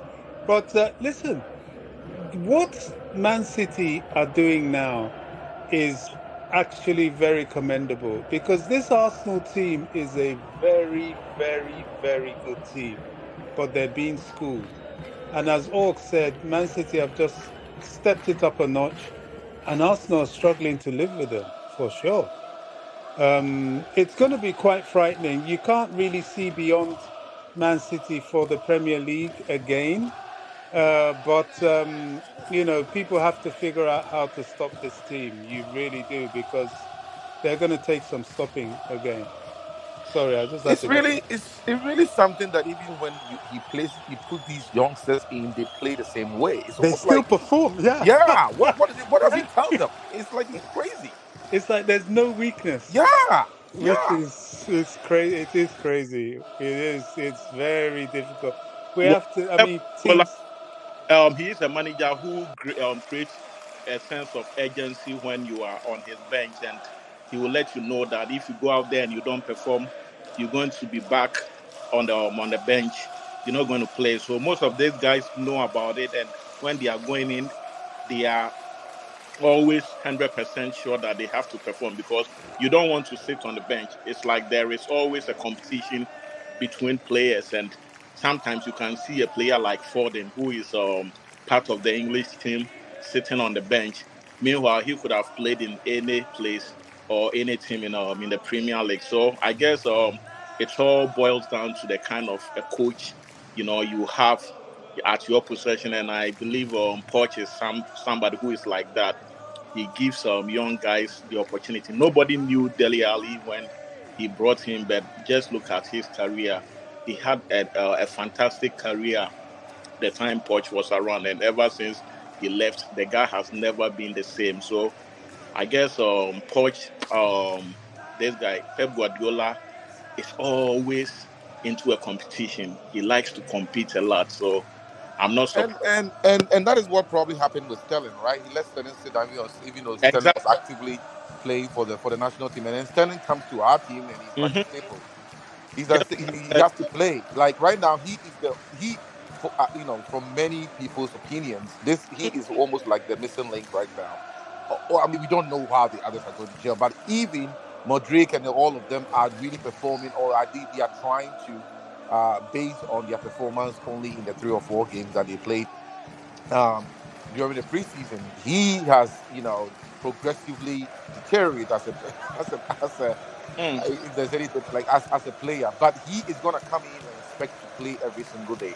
But if he was of course, if he was at Manchester City and he was asked to sit down and he didn't like it, and we paid him even more and brought him into our team. This is what the decision making makes me so sick sometimes with Chelsea. It's like, why do we do that? Like, what did we see in Sterling to go and buy him? At that time, I don't know the level of the desperation that we were in, that we thought that Sterling was going to come in and be what?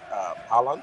But now he is going to have to learn to probably sit down, if, not only him, but any other player that is not necessarily performing. But I feel like Bobby made that point, and I feel like even Pep is able to do that because he normally has a winning team. He normally wins. So if you are not going to be on board as a player, you'll be sidelined, for lack of a better word, than he being the problem and being sacked. I mean, which board in their right state of mind will fire Pep, right? Unless Pep himself is like, I don't want to do this anymore, I want to go. So the players know psychologically that wherever he is, he stays if he wants to stay, and you, the player, will be let go if you cause any problems. Whereas Chelsea, with this hire and fire, made very clear that the players had power. And you could tell it, in the golden years of Chelsea, when we had the Drogba's and Lampards and the Terrys, you could tell that they held a lot of sway in the way we were doing things, and it carried over to the next generation. So I hope that it gets to a point where we really get a sort of semi-successful coach, if not completely successful, in Poch, where he establishes himself to an extent that these players do not necessarily change the dressing room necessarily by what they say or what they do, and that he will always have the power. And he can only do that if his methods are winning methods, because if you win, then the fan base will be on your side and will rather say, okay, the players should just shut up and kowtow. So I feel like that's where Pep gets his power, some of his power from. That he is a winning coach, and everybody wants a coach that wins. So if you are a player and you are not doing your bit, you'll be let go. Okay, so I wanted to say something. It's a Fergie time, which is added time. I don't know really. My system is not telling me exactly how many minutes, but it's added time. It's 90 minutes plus 3 already. It's added 8 more minutes. Okay. 8 more minutes. And for people who don't know, the Premier League FA, for the last meeting, they say that they're going to add more minutes now, like everything that's been wasted by the players, water break or whatever it is going to be added. And I think yesterday in the championship, because the championship already started, they added in one of the games, they added like 16 minutes at the end. So don't be surprised now to see 20 minutes added, because they want to crack every single second. Let me tell you this. This is very important. Let me tell you this.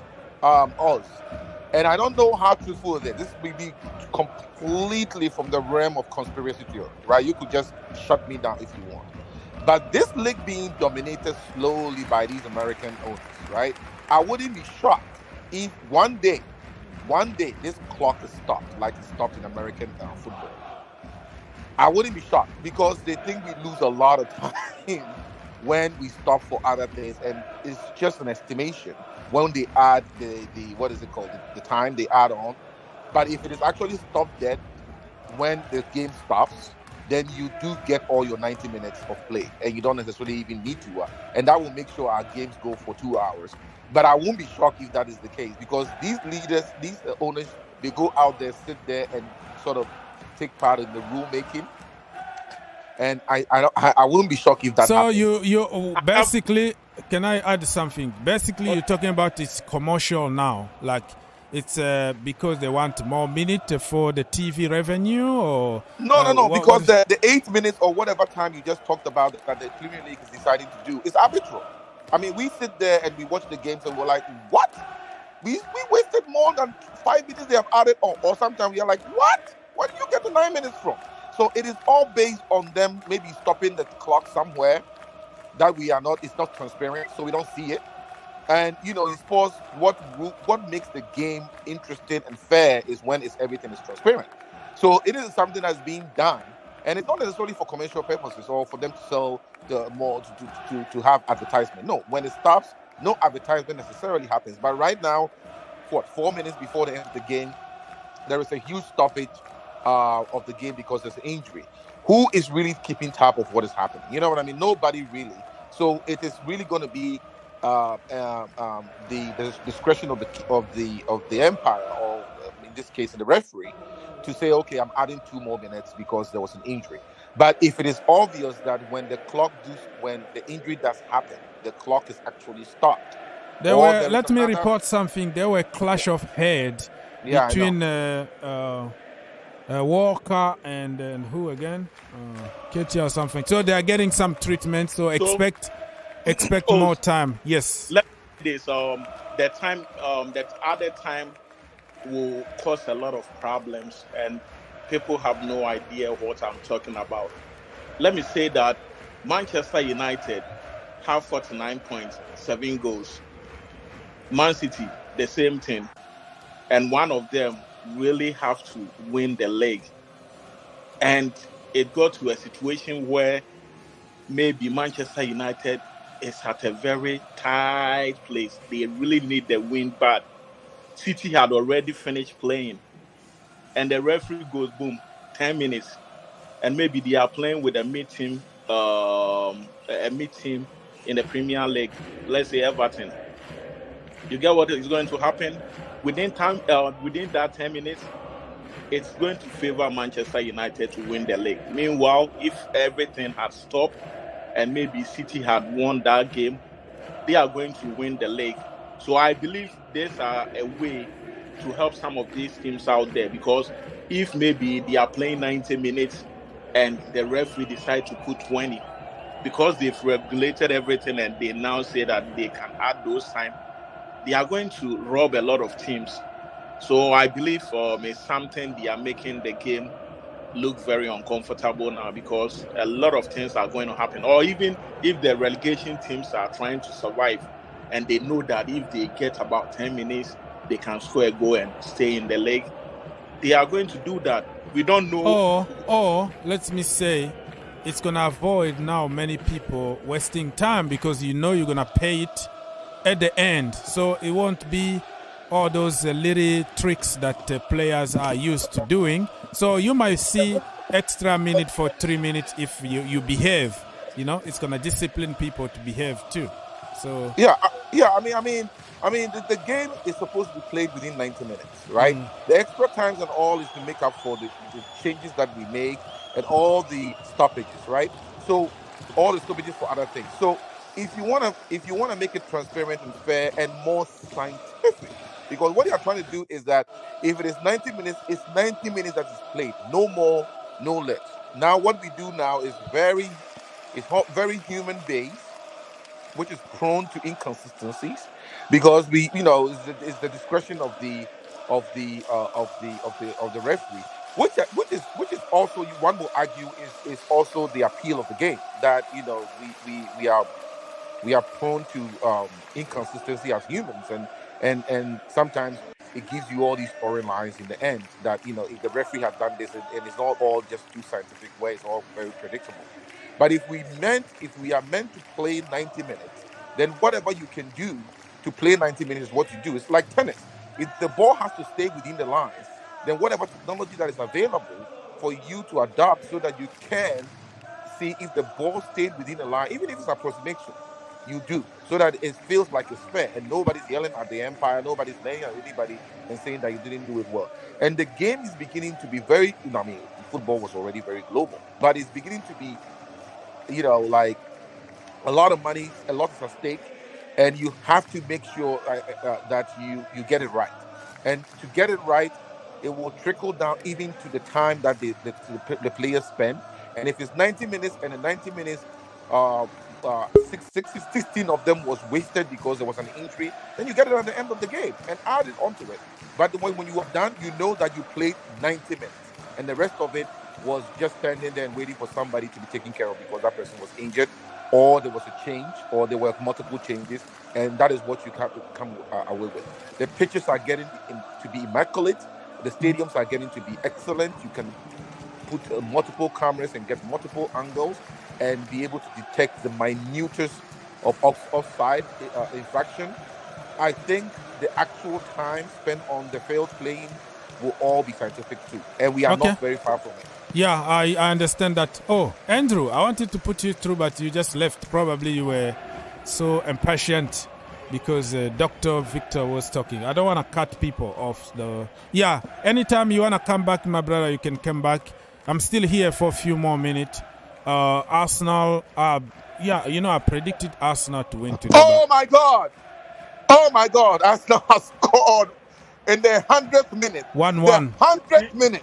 You see, this is what we were just talking about. This is what we were talking about. Exactly, the 100th minute. 1-1, people. So we're still here for a long time. The 100th minute deflection. I knew the way it was going, that it was going to be tough. At the 100th minute. Added on, it went all the way to the 100th minute. Yeah, but you have to understand, this is going to be the feature, this is going to be the case. 96, 97th minute, 100th minute is going to be the feature now moving forward. That's what I was talking about. City would have won this game long time ago if it was just 3 minutes added on. But that would have been unfair though, because they've wasted a lot of time that they didn't play the game. If the water break is something they use, then I guess, they have to regulate it well. 1 minute water break, boom. Twice or two times. Well, imagine if Arsenal go to win on penalty. It's going to be straight penalty, right? Not added time. I don't think it's going to be extra time. It's going to be penalties. Deflection. Oh, it's going to be straight penalties from what they mentioned before. Straight penalties. Okay, Andrew, you can talk now, bro. You haven't said anything. Let's go. I was just watching the match and I see that they've scored in a... I can understand Man City would be fuming now because 100 minutes and it was supposed to be an extra 8 minutes. So this referee has put an extra 2 on there. But I think one thing I've noticed here is that it's just given me more and more confidence with Chelsea in the oncoming season. That I think top 4 is almost absolute. And I think we've got a real chance to win it. I really do. Because I'm looking at the level of fitness from these players. Whether they've stepped up a gear or not, I don't know. But the second goal that's just scored, this is just a sign of fatigue. Because it's a deflection. It's a mistake and deflection, which is a sign of fatigue. And I'm sure, from what I've seen of these games so far, our players are way more fit. Way more fit. Lefonse Dev say that City got cheated. Well, I don't think so. It's the law of the game. I mean, they thought it was done, and probably they. Moving forward, water break 1 minute, twice in the first half, twice in the second half. When you add time on, 4 minutes, we are done. Some of these things are going to help some teams, and it is going to also disturb other teams. How many times we've talked about the VAR messing Chelsea up? There was a time we scored like 3 goals, all were disallowed. So if they implement something like this, trust me, it will decide who wins the league and who goes to relegation. Because this is a game City should have won. Like 5 minutes added on was okay. But they can still win though, because I mean no, but it's not even like you should have won. Why? I mean, you added 3 more minutes, you just have to play it out. I don't understand why if we add extra minutes because there's delay. I mean, this is where football is going. There is no way you are going to take back VAR because all you do is take it back, there's another 2 or 3 controversial goals, and everybody's like, if VAR was here, we would have be able to determine how the goal was scored. The world is moving forward in terms of progress and technology. There is no way. Humans are used to it now. When you get used to this technology, there is no way you are going to go back. Some may not like it, but we are the dying breed, and we are moving on. The younger people like this convenience, and they would like to stick with it. If you make changes to the team, and that takes, if you make any change, and that takes a minute or 2, and you do 5 or 6 of them, of course you have to add 5 more minutes. If you have 5 or 4 injuries, we agree that. But look at Chelsea. We were cheated against West Ham. There was a handball clearly. So penalties to start. I will be cutting you from time to time, people, because I have to run the show. Lefonse Dev is here. He hasn't said anything. Why you say that they've been cheated? City cheated. What is your point? We had an imagination adding number. Like what they added 3 minutes. And I don't know if you guys looked at the time, it went all the way to 98 to 99. That made no sense. And there was an injury. He went to 102. 102. That is too much. It went to. That is too much. That's 3 minutes extra. You can't be doing that. If it's 8 minutes, it's 8 minutes, and you got to stick to it. So this referee, he's subject to some form of criticism here. That's what I'm saying. That is all arbitrary since time immemorial. That is how they've judged this time. There are a bunch of guys sitting up there, and you're like, okay, this stopped for a minute. We don't keep track because we are excited and following the game. They keep track, or supposedly they are supposed to. So they keep track, and they say that, okay, I think it's fair to give you 8 more minutes. We may not have seen where the game stopped, that we were not paying attention because we were excited about the game itself. They did. 8 minutes. Where did 8 minutes come from? They started with 3 minutes. The injury was 8 minutes.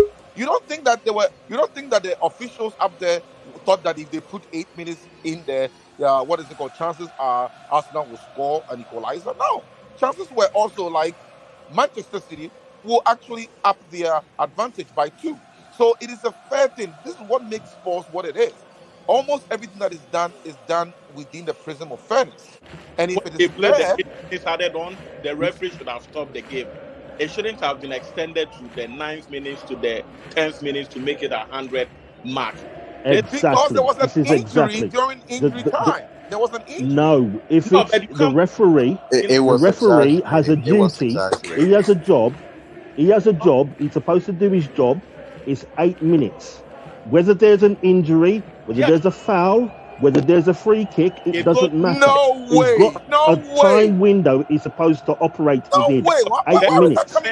This is how I see it. For every injury. So when you have 8 minutes, you don't also it can go to 15, 20, half an hour. That's ridiculous. No. What are you talking about? Why did they have that is not professionalism. No. Why did they have the 8 minutes injury time in the first place? All right. Okay. It's been allotted. It's been allotted for 8 minutes. You know it's been allotted for 8 minutes. So anything that needs to occur has to occur within the 8 minutes. No, you can't be putting an extra 3 minutes in that. It doesn't work like that. Let me educate you about this. The injury time comes after the 90th minute. So when there is another injury, it goes within the injury time that has been given. So if your opponent is very wicked, they can delay that time. They don't add an extra injury time. But the ball is still in play. When the game stops, the referee. I just told you, I just make an argument about optimizing the game time so that you give the spectators what they came there for them to see the ball in play. Yes. No. Let me finish. Yes, a team can manipulate around and pass around. That is still, the ball is still active. It's still live. When you stop it dead, it means the game is not going on. Don't tell me that you are not going to add that to the stoppage time. When does that come into play? You want to tell me right now that if you give me 8 minutes or 5 minutes stoppage time or injury time, whatever you call it, and there's an injury during that the whole time, and the ball is never kicked, after that time, the referee should blow. Yes, the game is over. That's how it works. That's exactly what's supposed to happen. The only way they're going to extend that injury time is if there's an attack. They will give the team who's got the ball, has the ball in possession. If they're on the attack, they'll give them that final attack. If the ball goes out, once it comes in, the whistle is blown and the game is over. Oz, you You want to report cannot what's be going on? extending it. That this is Oz, you ridiculous. want to report what's going No on? chance. Oz, There's no way this can be justified. Oz, yeah. You want to report what is going on? The penalty. Yeah, the penalty is being played, and the captain Odegaard already scored his penalty, and yeah, it's on the screen. Let's go. Kevin De Bruyne missed. Yeah. City missed. Why are Arsenal always so lucky with penalty shootouts? Have you noticed that about them? They always get lucky with penalty shootouts. It'll be hard for City to recover from this. Man, this is what we were talking about. If it was a league game, Arsenal would be champions. No, I mean Arsenal might likely win all their penalties. Put all the penalties in there. But what we are saying is that you have to make sure folks are playing the game. You can't just have a game where people are just playing, sitting down. If they are playing the game. No, Victor. What we are saying is when the referee gives time added on based on the injury, he doesn't add extra minutes to the time added on. If you are lucky, it's the referee's own discretion to say, hey, I'm extending it. That's what happened right now. So the injury time is given and it applies to the time you are playing. So that means if there is an injury time, the referee will extend it, then they will play, stop, play. And they might end up playing like 30 minutes. If they give you 5 minutes, it's 5 minutes. So if your opponent, I remember Ghana played South Korea. Man, these guys, we needed a draw. And they were leading us 1-0. It was under 17 or so. The person will be lying on outside the field. And you see them rolling back on the field just to waste the time. That was what happened to us during that tournament. This guy will be off the field and he will just intentionally roll just to while up the time. This is what we're talking about. Like the referee should have stopped the ball, should have stopped the game on the 8th minute, but he extended it to the 9th, to the 10th, and Arsenal because within the 8th minutes there was an injury again. So he has to. That is why I'm saying that the injury time covers everything. No, it doesn't. It doesn't. Everything. No. Let me come in here. The point of playing the game, I think Arsenal has won this because they've lost a penalty kick game. The point of playing the game is to have 90 minutes on the field. I don't care whether it is at the end of the 90th minute or at the end of the 120th minute. So far as the players get 90 minutes on the field playing, whether there's delaying tactics from, the referee can issue a yellow card if there's a delaying tactics from keeper, but the ball is still active. The game should be actively played for 90 minutes. And if there are stoppages because of the simple reason that you had changes and injuries during the game, you stop the clock. Me, personally, that's what I say. Scientifically, you stop the clock. Every referee, they would and then you add it on. And if they give you injury time or whatever, and you have Arsenal has won it, and then you have the what is it called? The injuries in there. Congratulations to Arsenal. Yeah, stop it. You have to stop the game. It's not that we play 90 minutes. It's simple as that. So Manchester City were very horrible on taking penalties. They missed 2, and Arsenal really were perfect. Just like people. Bobby said, they are being found out. Even in the penalties, they are being found out. This will be. So Ramsdale is serving penalties now since the other Raya been linked with Arsenal. So he's showing his quality. Arsenal just won it. Wow. This win will enhance Arsenal's performance in the league because conversely, it might also make what is it called? City a wounded tiger. It has. It's the way you take a loss. It's what makes a great team. You know? Wow. Better I mean, Nah. I just City want to guys say, I here. think that No way. Guardiola No is way. he's taken it quite well. But They're I know very lucky, if as that always. was one of our former managers, Mourinho, he'd be burning that stadium to the ground right now. Yeah, He'd be they're saying, very "Why did you lucky. give them an extra 3 minutes? yes. This is not That's right. what This don't work like that. No, I can't justify that. That's No way, no, shape, or because form. there was an Cannot be justified. injury. There was an injury during the injury time or the start It of the cannot be way. justified. It can't. It has to If done there in the 8 they minutes. will play, Victor. play, You said there was an play, injury during the injury and time. yes, I've never seen this before. I've injury time never covers seen this everything. before. It covers everything. So if you have a Nesbury football. Yeah, so people who just prepare already gone to shoot Kai Havertz down and Declan Rice, how flop they are. They want a title already, so it's gonna be cooled down a little bit, you know. But if they didn't win today, Kai Havertz was going to be cooked. Now it's gonna be 50-50 because they won at the end. But oh my I think goodness! they're very lucky today. So They're always yes, lucky just at luck. things like this. yeah, And that luck is part of The game, I know. We the all know game. that, no, this but was we not know. luck. This was a But setup. No, This was a I setup. can't. I've never no, seen this stop your It before, can't be man. conspiracy theories. justified. I've I never can't be. seen this before. Look, the Yeah, game I'm was glad for over. them. The I'm game glad was for them over at a the long time, time but ago. I can't justify this. This cannot be Do, do, justified. do, This The did you season. see how only many the times only they cleared silver the ball? lining, the only silver lining is that stop this Manchester City's wave of winning theories left and right. Like it would have been like, oh, what they can just sleep and then they win. So some break is fine. So some other teams can enjoy have the glory of winning and the joy of winning. So that's a good thing. So that's what makes the Premier League competitive. Like the trophies are not going to just one team, just like it does with other leagues. But this was, in my opinion, very fair. City had the same equal chance to score within that time as Arsenal did, and maybe somebody was right saying that some players were not fit in the city era.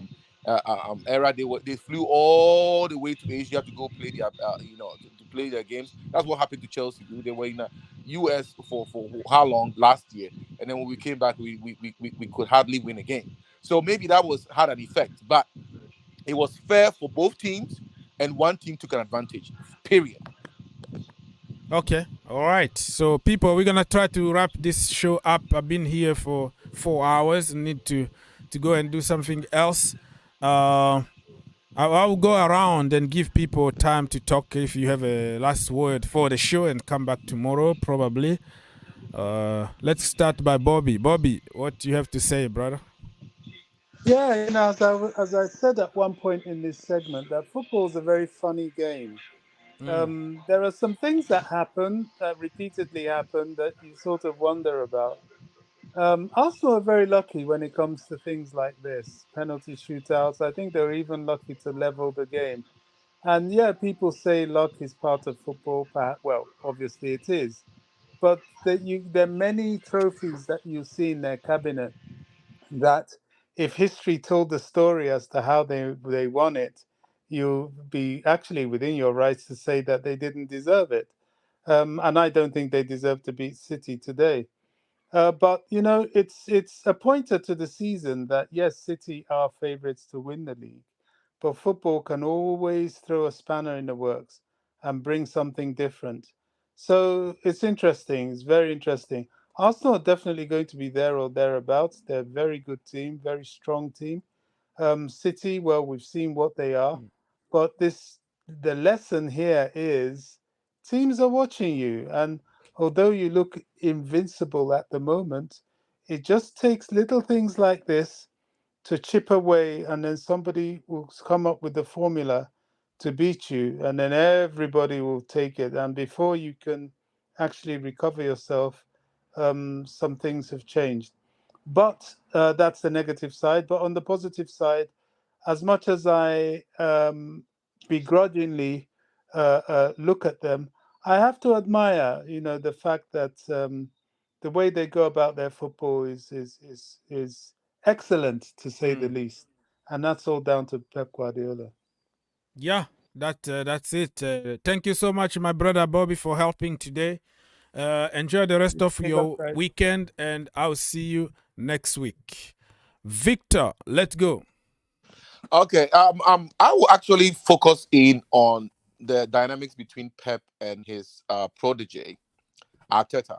I think he particularly wants to win when he plays against him because it's like, I taught you all the skills you know, so you shouldn't come in there and usurp my authority or my dominance. So I feel like that is where the problem is, especially when you take it on a personal. Of course, I don't know it for sure, for a fact, but I feel like he will feel bad, human as we all are, that people, if you teach a student or you teach somebody how to do the thing, you don't want them to come out there and behave like they know better.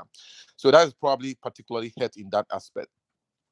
In terms of the overall purview of the season, we don't know what is going to happen. Just like Bobby said to sign off, who knows the twists and turns of what is going to happen. There are established teams. Obviously, we know the big four that are in front of us or were ahead of us last year. Will continue to do what they do because they have signed players and they are trying to revolutionize the way they play and everything. But the established nature at which Pep Guardiola's machine, the way he grinds out these players and the way he is able to really maneuver and work within the 38 game structure, not just one off game, and always comes up on top at least the last four of the five seasons, will be a factor. It's just like Alex Ferguson. You say, okay, go and win your cups here and there, but when it comes to the league, you have to be strategic and win the majority of your 38 games, and that is where Pep will still dominate, in my opinion. And I second Bobby here. This was not necessarily a fluke because luck comes into the game, and if you win somebody will contend that even Chelsea's first Champions League trophy was just sheer luck, even though Drogba did all he could to put that ball in the net for us to equalize. They say a real man sometimes makes his luck because every single time you go to the training field and you do your work, you get a little bit more lucky. And I think that is what is going to happen. We are yet to see. It's an exciting year with the money that is being infused and what has happened, especially with our neck of the woods in terms of Chelsea. We are there to see what is going to happen. We are excited, very excited to see what's going to happen to this newfound Chelsea team and also how the manager work with us. So I'm excited. I'm hoping for top four, maybe even going for the whole thing. Of course, that is a bit too ambitious, but we'll see how it goes. So, guys, thank you all. Big up. Thank you again also for the opportunity. And God bless you for your work yesterday and your contribution to the community and also to Ukraine. And big up everybody. I'll see you next week. Bye bye. Thank you so much, Mr. Have a nice Victor. evening. Let's go, Mark. Yes, sir. Let's go. All right. So all too soon, everything is coming to an end, and we are going to start a new season. Probably before seeing what has gone on over the past weeks. And I would like to say that Poch has really done a good job. Within 30 days or so, he has been able to form something ready for the league, and also the Chelsea owners have been able to get rid of all the players they thought they were not required to be part of the team. And I really like the fact that things are really going the way we are all expecting. I'm so excited that Saturday this league is going to start, and Friday, Friday, but Chelsea plays on Saturday. No, we play on Sunday. Sunday, right? Okay. So one good thing I like about the whole thing is this season, I will continue to tell Chelsea fans to not expect too much because this is a new thing and this is a long-term project with the way things are going. That's why the owners have given some of the players 7 years, 8 years. There is a specific project that is going on, so you don't expect the team to just bloom from nowhere and start, winning stuff. To be honest, if we don't win anything come next season and we place a decent position, I'll be glad for that because it's still in a process. Everything is ongoing. So we should be very mindful about how we will be attacking some of these boys come next season. These are young guys. They are trying to work for the badge, and we should support them at any given time. Some of these boys are 18, 19, 20, and they need our support. Going personal and attacking them, going to their social media, attacking them, let them feel so inferior is meaningless. It doesn't make sense to me. If you love Chelsea Football Club, all you have to do is, hey, give them the moral support. Our own is to support the team at any time. And I guess they can do well. And also the academy Agree. guys, I will tell the owners and also the technical team that they should pay really good attention to the academy boys, because for all you know, some of these boys will be able to solve the problems that we are facing. And through the preseason games, I saw a lot of young guys who are willing to die for Chelsea Football Club. Yeah. So that said, that I would like to tell everybody to have a wonderful weekend. Thank you so much. Yes, tomorrow. Thanks. I appreciate it. Mark is gone. Mr. Andrew, my brother, your closing argument. All right. Well, first and foremost, I want to give a big thanks to you, Dr. Robs, for the wonderful work that you do. Thank you. Providing this platform. I just want to start quickly with a little negative. I'm a little bit concerned with this extra time that they're putting on the end of games, because I'm hoping that they will work within the time frame that they're given. If it's 8 minutes, I want it to be 8 minutes, not 10, not 12, not 15, not 20. This can be concerning. So it just remains to be seen what happens. In regards to Chelsea, I'm feeling extremely confident for the season coming forward. And one thing that I remember Maurizio Pochettino mentioned, he said that we have to believe. We have to believe that we can win. And from what I've seen this manager do within a very short space of time, I'm starting to believe. Yeah, And we have to believe. There's so many things that work in our favor. We're only playing one match a week. We'll have our fitness levels will be going through the roof. And plus that will give the team time to gel properly. Yeah. So I'm warning all the other teams out there, you better watch out, because we're coming. We are coming for you. For that cup. We're coming for you. That's all I want to say. So thank you very much. And thank you, my brother.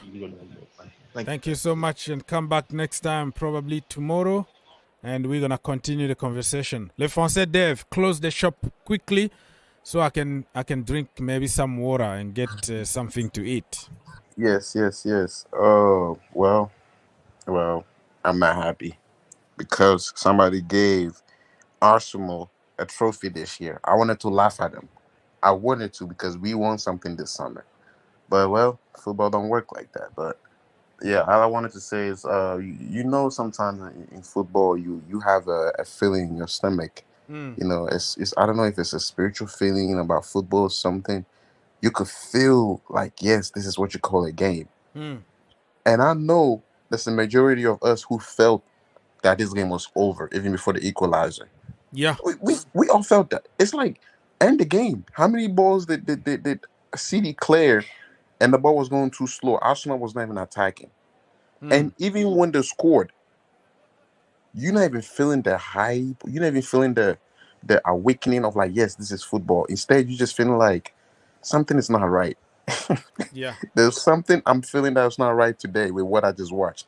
And that is what I'm sensing, and I believe a lot of people is feeling that too. But we are going to force ourselves to digest, to accept what happened, and so that's the reason why, like I said, this is what you call a script game. This was scripted. That the ending was a script win, but this is football, I guess, in the end of the day. But as for we Chelsea, at least we want something, because we know this lousy neighbor Arsenal. That's all they like to do, flex on us. But now we both got something. So, what a season this is going to be for sure. What a season.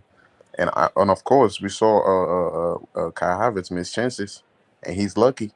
Yeah, but at the same today time, he's saved, really. Because, it's going to be 50-50, but now he's going to come out and say, I got the gold medal, I got the trophy. That's the most important for the team. That's the most important thing. And something about Kai Havertz, when City meets Kai Havertz in the finals, they never won it. Yeah, that's true. That is a fact. That's going to be a new rumor. Yeah. When they meet Kai Havertz in the finals, they never won it. Kai Havertz always sticking with it. Yeah. So the Sure. trophy being lifted, we're going to have to close the shop. Thank you so much, my brother Lefonse Dave. Come back tomorrow. Everybody that was there supporting the channel, thank you so much. On your way out, don't forget to like, subscribe, and share. One click, one like is going to help the channel a lot. God bless you, and I will see you next time.